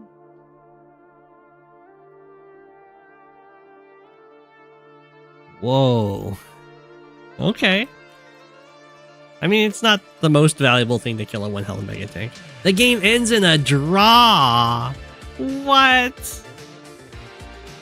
What? It was so back and forth. That's day 20. That's an actual draw. No one timed out. GG. Wow. Anyway, that's why Stalingrad's like the standard for fog maps. It's got a lot of this like back and forth going on the different fronts and everything. This is probably the main way you see the map develop. Sometimes you have a really big fight in the center, but that's usually a fight just a fight. And when that happens, a lot of the game's decided by like the few units you spare on the sides to get captures going. No one captured the lab for dominance. I know. I don't know how you could draw that game either. They both have situations that look like they have potential for advantage at this point. Because there were parts earlier on where I felt like one person's about to just kind of win the game.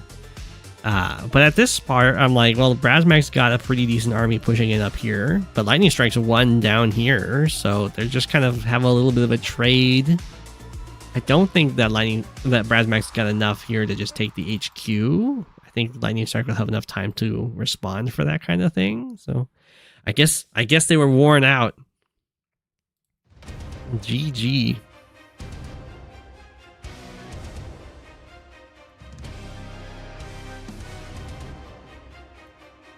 We got next AdvanceNoob.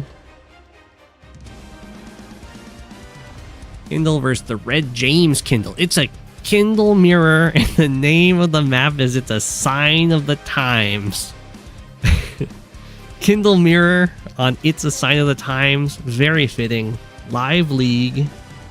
Standard. I don't think I know this map, but I like the name for this context.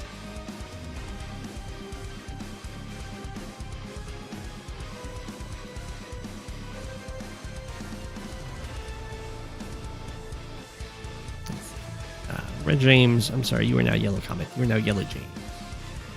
Not that you were red before. So. Do I know this map? It looks somewhat familiar. It could just be a map that's based, like inspired, I should say, by another map. I think that's the case. I don't think I've actually played on this map.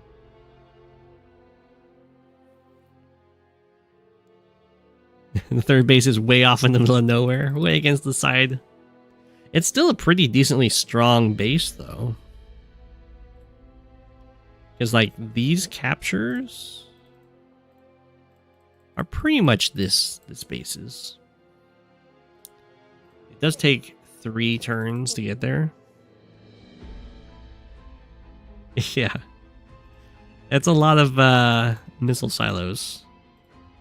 Lash would enjoy this map. But we've got Kindle instead. I imagine Kindle enjoys it too.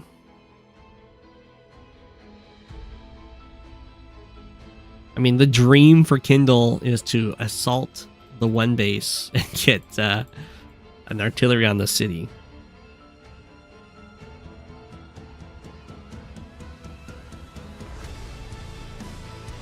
The advanced central base hugged by mountains. Is that advanced? The airport seems pretty good. Oftentimes you'll have like they build a copter, you build an anti-air, but this is the kind of airport that you don't necessarily want to do that because it's in the middle. So it can go either way. It does look a little HQ rushy or HQ racy to me. But I guess the avenues that you attack both HQs kind of like intermingle anyway. So you might end up stalling there. Oh. The advanced central base hugged by mountains. Yeah.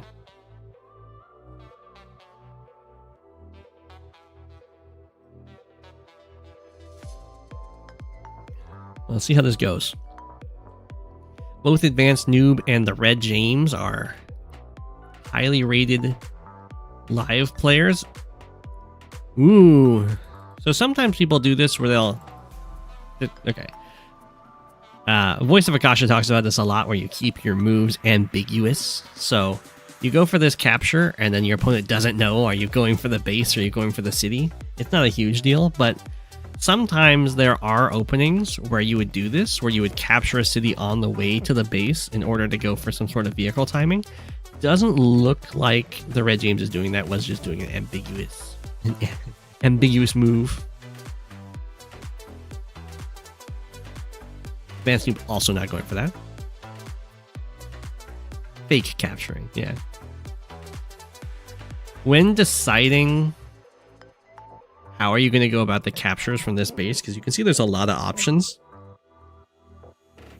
You want to see what kind of capture route are you sending that infantry on. So if you go back here, you got like two cities right next to each other. That's not so bad. They have like a two for capture route. Excuse me, but this is like back captures, so typically you're gonna leave these for later because your opponent can never interact with them.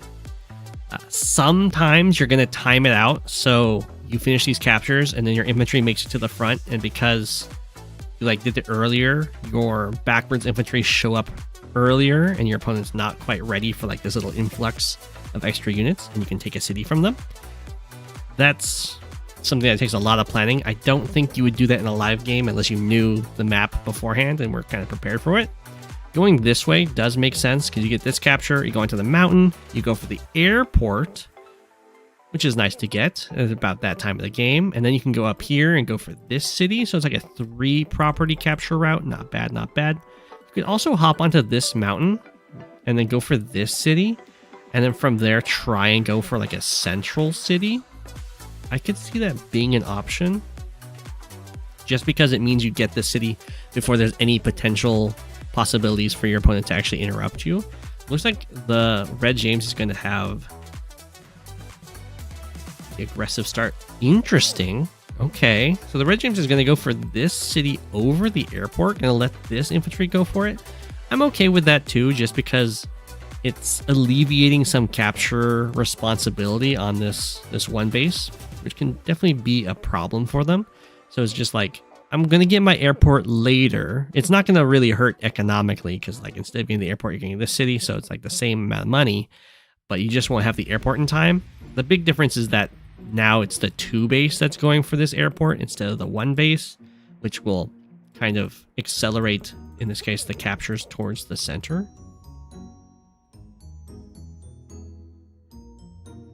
And it's the opposite of what AdvanceNoob is doing. So AdvanceNoob is going for the airport from the 1 base, which is going to result in a faster airport, but a slower advancement towards the center. From the 1 base side, it should be faster from the 2 base side. Just because now 1 infantry from the 2 base side isn't being diverted.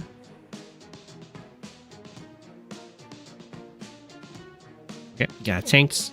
They're zooming forward. So far, the Red James has been able to make only tanks on the 2 base, which is nice when it comes to just making sure you have enough infantry over here. It's a little bit iffy, I guess, because if you're building so many infantry from this base, you probably could spare one to be the one to go for the airport instead. So I don't think the opener necessarily meshes well with itself in that respect, but it's not the end of the world. Interesting. Okay, so the Red James is going to move this tank over here, like front shift it to protect on this front. There is the possibility of trying to do some, well, let's see here. 1, 2, 3, 4, 5, 6. Yeah. 1, 2, 3, 4, 5, 6. Yeah, I think you could. 1, 2, 3, 4, 5, 6. Yeah, this infantry is free. The Red James would go here, infantry smack here, tank comes up here. This forest stops this tank from getting onto the city, and your tank stops the tank from getting on the city over here. So it can hit you from the forest and the road, but then you have your tank follow up.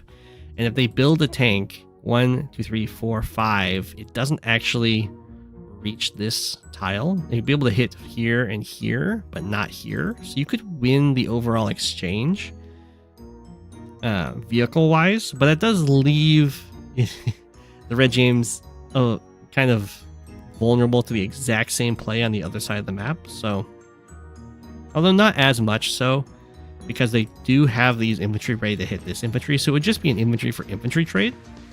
Essentially, like tank would hit, infantry would hit, and then infantry would go on the city and hit, and this guy would finish it off, and then the tanks would start coming out.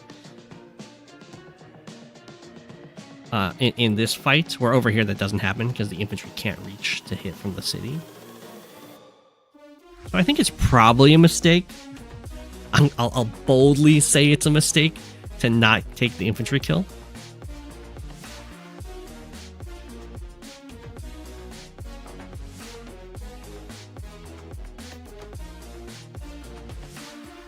We'll see.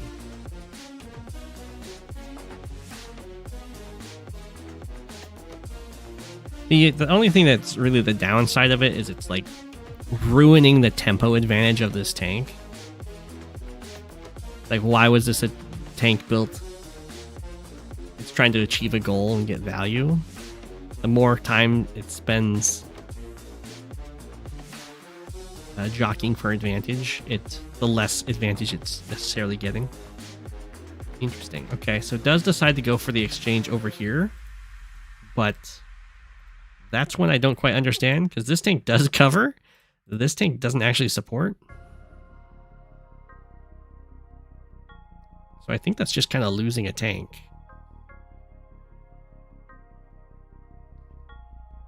Try and contest the comm tower, I guess.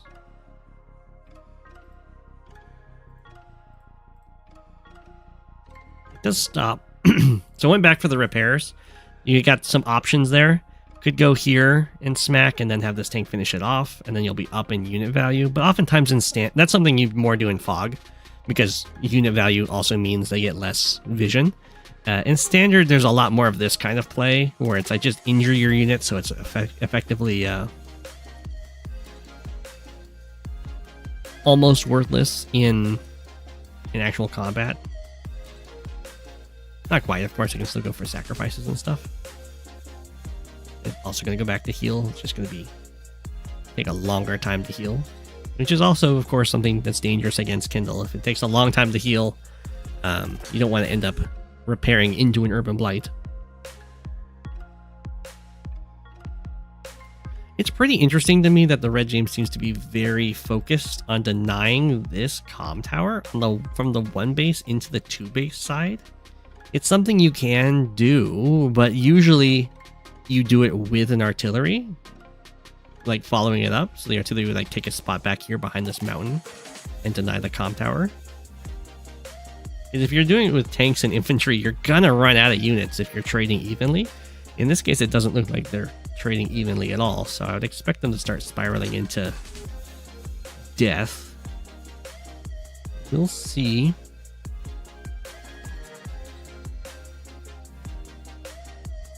2-base side is getting very aggressive here. The Red James does have the comm tower, so this is definitely the time to try and force a fight. Go for this capture. We have a lot of infantry just kind of standing around for AdvanceNoob. They might get forced into some sort of exchange. Another little free hit for this copter. Looks like AdvanceNoob is just going to front shift away. Just have a little bit of blockers going. Have some tanks still in range to get some hits in. This isn't the most secure, of course. It's just really expensive for the Red James to deny this comm tower, right? You'd have to go like tank hit, infantry hit, and then a tank can hit up here. This injured tank might be able to go in. I don't think, maybe a 6L tank plus an infantry can kill an infantry. And then I guess you could go for, oh no you can't. You can't get 2 tank hits. You can't go like tank here, tank on the comm tower. Smack. I don't think that would really be worth it anyway. But did so over here, AdvanceNoob was forced to hit with 1 infantry. Decided not to like super dive in, just build up some units behind. And then interestingly, the Red James just smacks back. So that's going to give up a lot of capture pressure on this property, as now there's a 6 health infantry capturing it on the 10 health. But also, the Red James is now kind of tied to a property of AdvanceNoobs. So it's very likely that this infantry dies and this one lives, and it just ends up being a completely negative trade.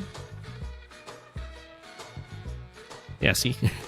Everything falls away, so now this infantry will just die, and this one will live, and the overall attack will just be net. You lose an infantry. Well, I mean, you also do 9 infantry. Not amazing. Going down in the unit count, while not as impactful as it is in Fog, is still a big deal. AdvanceNoob being a little bit daring with some of these positions. It's probably fine because it's like a bar and a half for the Red James to reach Urban Blight, but Urban Blight looks pretty nice.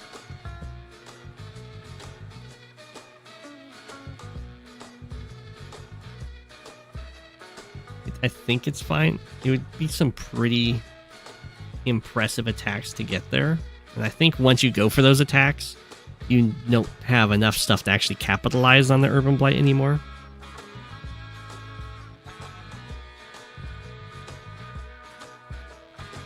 Doctor goes in.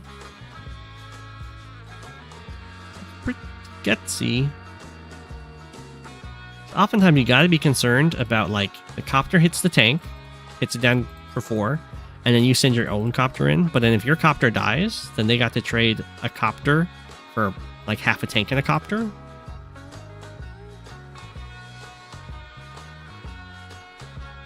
Which is arguably worse than just leaving their copter alone and going back and healing. Okay, now things are looking very much like a lightning strike, or not lightning strike, an Urban Blight is incoming. There's only the injured tank, really, that's going to get tagged by it.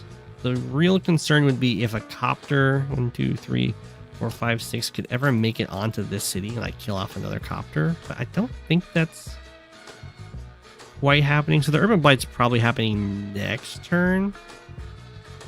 And just go for this kill. Infantry, I assume, is going to delay that capture. So now they're both threatening Urban Blights. And it's not so good. Like, most of the targets that you'd get would be killing off infantry, and then you're stuck on the cities.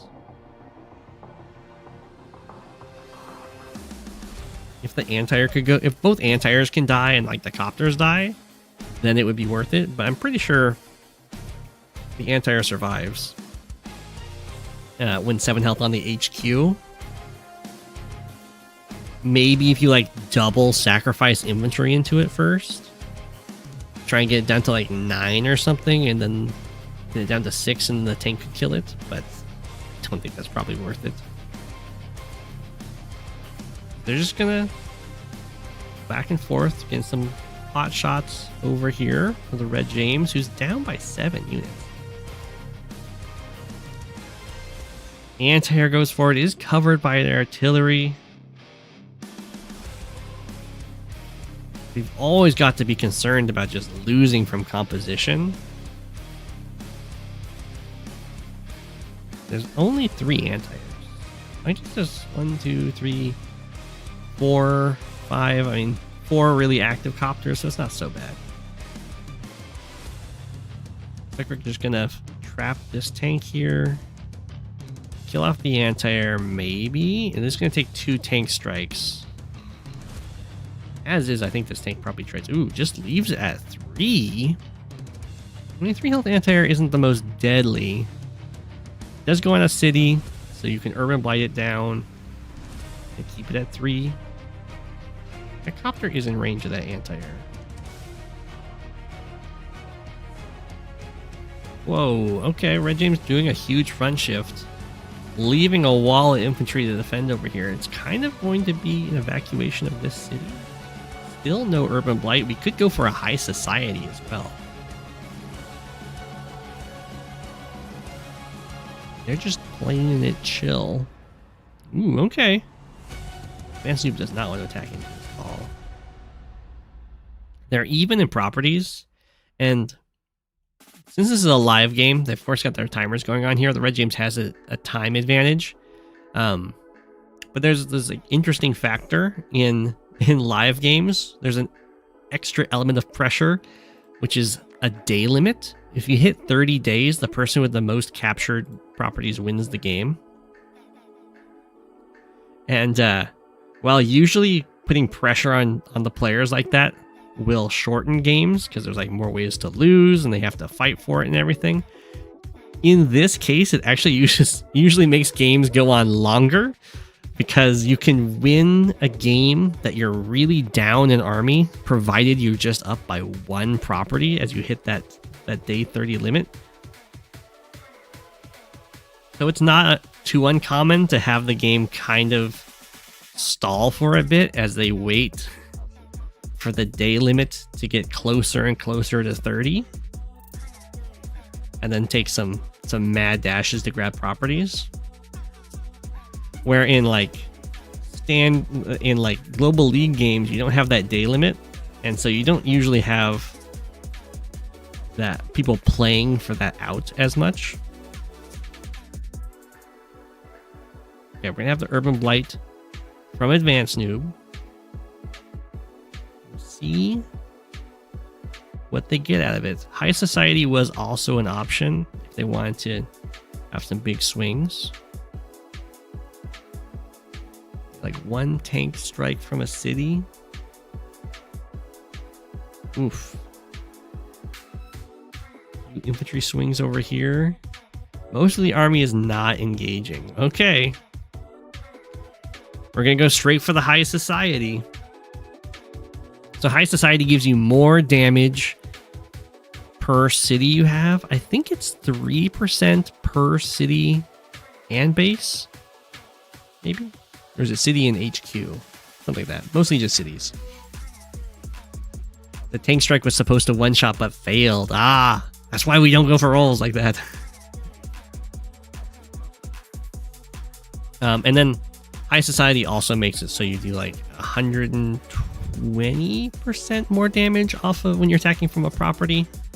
Urban Blight makes it 80%. So it's just a lot of firepower is what high society gives you.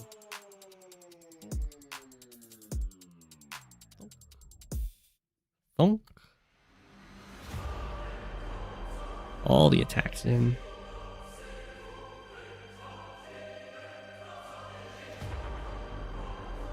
Super overkill. Doesn't quite get the one shots on the tanks. It's gonna be one shots on from copters. Kind of like Kindle used a max super, but didn't get the movement. It's 130% on properties? I thought it was 120. Why is it 130?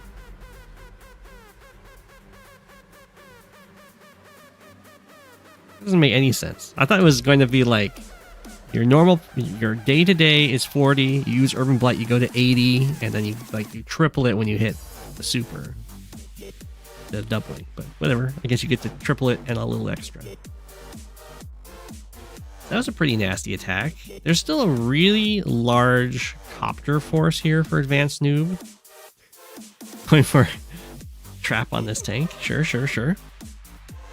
The High Society is still active. So we'll have the extra 10% defense and a lot of firepower.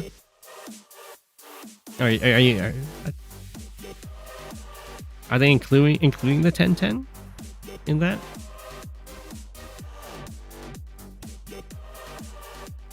If you're not including the 1010,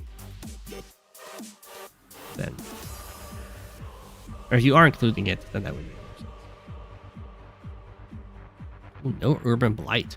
AdvanceNoob fighting this out quite a while. Okay. Went for all the attacks. Wanted to.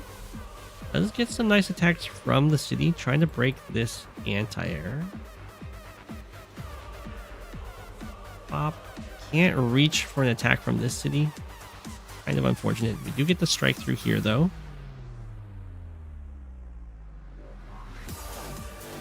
Tag this artillery. Hit the tanks. Tag this artillery. Hitting the artillery in standard is... it's so much stronger than it is in fog.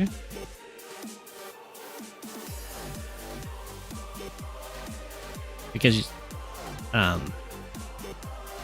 it's harder to keep artillery in the fight after they get hit. You can't just like hide in a forest. You can't just go hide in the fog on a city and like be striking from a distance, that kind of thing. There's nothing protecting your poor artillery. So that was a pretty good counter hit from AdvanceNoob.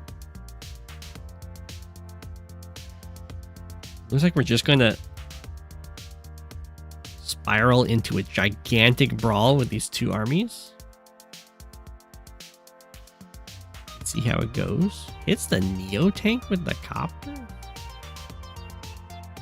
Wouldn't recommend that out of the choices that this guy had. Like, this guy can hit this copter or this copter. This guy can hit either copter. Doing 1 damage into a Neo tank.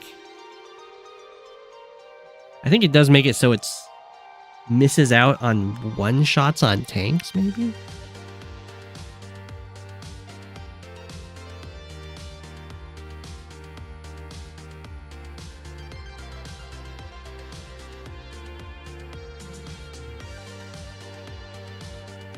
It's plus 130. It's so weird that they did that.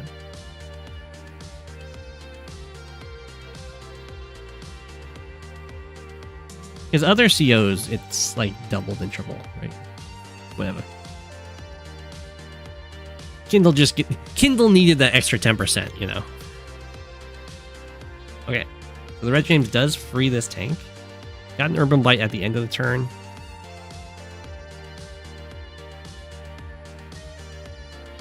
Ends ahead in units and unit value as you'd expect, but when you're comparing like who's ahead, that's like the half a turn ahead in unit value and units thing. That's only when there's not an ongoing brawl, because these ongoing brawls just have huge value swings because so many units get to hit each other. Ooh, looks like we're gonna try and break this anti-air. Have a sacrifice. Oh no, the sacrifice wasn't enough. Oh, that sucks.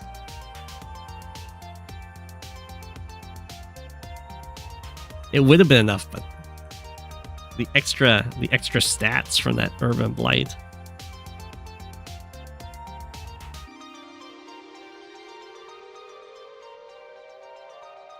Oh man, it's gonna be real. It's gonna feel real bad if the fighting over here would get enough charge for AdvanceNoob to get an Urban Blight off of this. It probably would, right?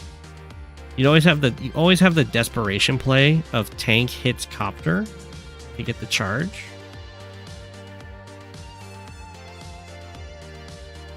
Well, it's pretty painful to not get this breakthrough. Now the artillery gets to fire. But like on this front, AdvanceNoob is doing great. The Red James is kind of doing fine in the center. Definitely doing a lot better since this failed. This Neotank has been just sucking up all these copter strikes. It's worth its weight in gold against the copters. We have a lot of pressure on this HQ, but there's no full health infantry around, so it's not really that much pressure.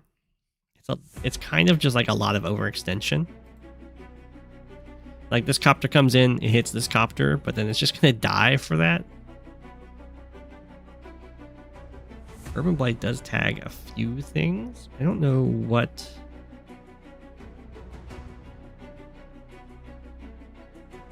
8 helicopter killed the 7? That must have been a really low 7.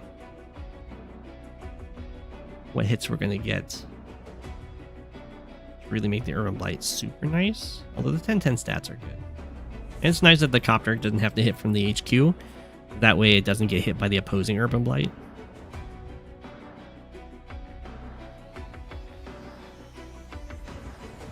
We're at day 21 though. No one's really threatening a city yet. AdvanceNoob kind of has some units staring at a city. The Red James, well, I guess the Red James does have quite a few infantry around this city. And the artillery still survives over there. So that would be my predicted target to like focus on. The Red James disagrees though. It says, I want to attack over here. I want to take the HQ. Okay, it does go for the city, but like everything supporting it just left. Okay. Well, the AdvanceNoob can stop that.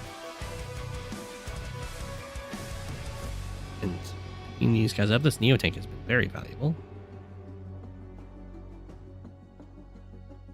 They are very low on time now. The Red James is down to 6 seconds. AdvanceNoob has 29 seconds at the end of the turn. We do go for an Urban Blight here. And in this case, the AdvanceNoob only did 1 damage to this capture, so it's going to still require a pretty large investment to stop it. Looks like it's going to be currently like this anti-air plus something, most likely. We'll see if this tank goes in to hit it. It does. That infantry gets hit. Now it's going to take like multiple vehicles to interrupt this. I guess the 4 health anti-air, the full health copter, 4 and full, something like that. Or maybe like 4 and 3 and 2 or something. Anti-airs do hit infantry really hard, and we get an Urban Blight here. So I guess the 2 injured anti-airs can go for it. It does have to completely kill the infantry.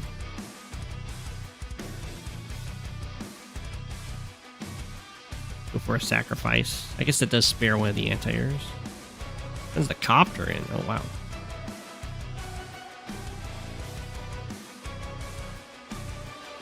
Copter's a pricey unit to send in, but if you don't have enough time, then you're just kind of initially thinking, I gotta kill this. I'll work on everything else after that.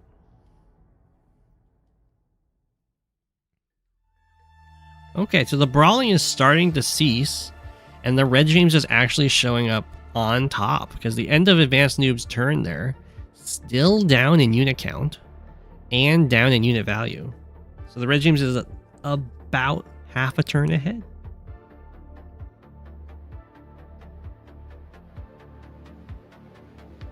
At the end of most of the brawling. The brawling's still ongoing. HQ under threat. This city's under threat. We have another Urban Blight.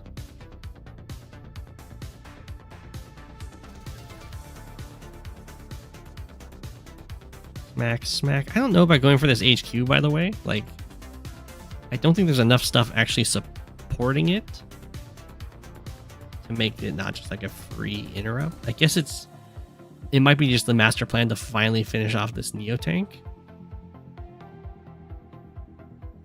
Going for this city, however, looks great, as there's a lot of units over here for the Red James. I mean, this is kind of just free pressure, so I guess you go for it. especially when the timers are so low. It's just another thing your opponent has to deal with.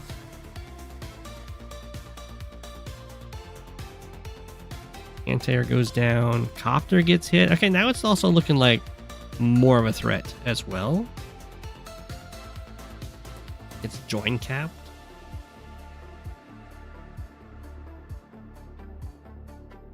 It's a very good distraction, yeah. If it wasn't on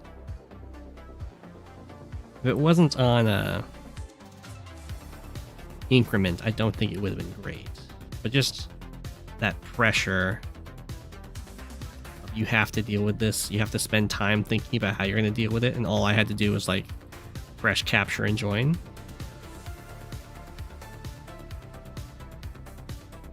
What? AdvanceNoob does save this. Tank just kind of scoots on over here. Okay. Right now, the Red James is way ahead in unit value. Does have the weakness of having only one tank up here, so gotta be careful. If it gets taken out, then anti-air spam will start being really good. But it's looking decently defended. Other front looks pretty even. Double anti-air here looks strong enough with enough infantry to make sure that nothing really goes.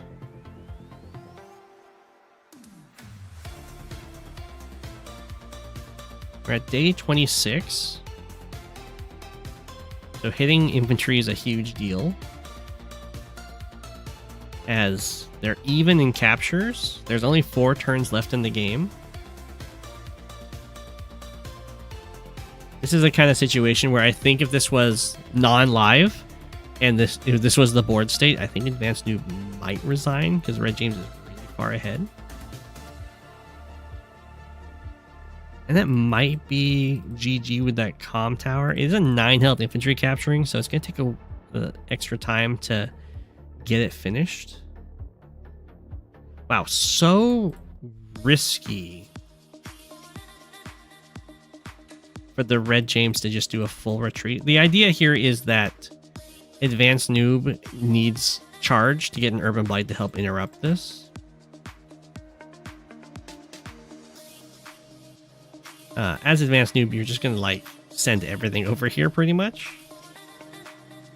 Gonna build a Neo tank backing up the infantry maybe. You have to be in range, yeah, like that. I probably would have actually sent my tank in to hit this anti-air because you do need the charge, and the standing army doesn't matter too much. The Red James isn't even like threatening this property right now. It's just completely all in on this comm tower capture. Does block. Ooh, an anti-air.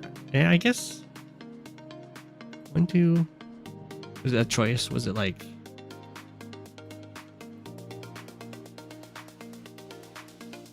Oh, I guess an anti-air does make more sense. Yeah. I was also initially thinking the Neo tank. I guess it doesn't matter, right? If this was an anti-air built, then the copter just blocks here instead of here. The Neo tank ends up being a little bit better because it could potentially lead to some sort of breakthrough here, but you do have to knock this down to 1.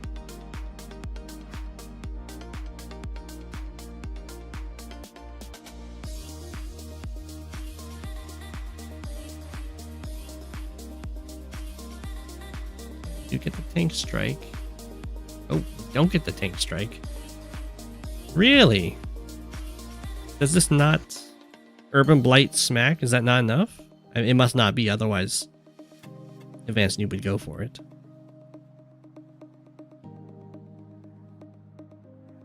Because that's game. The day limit,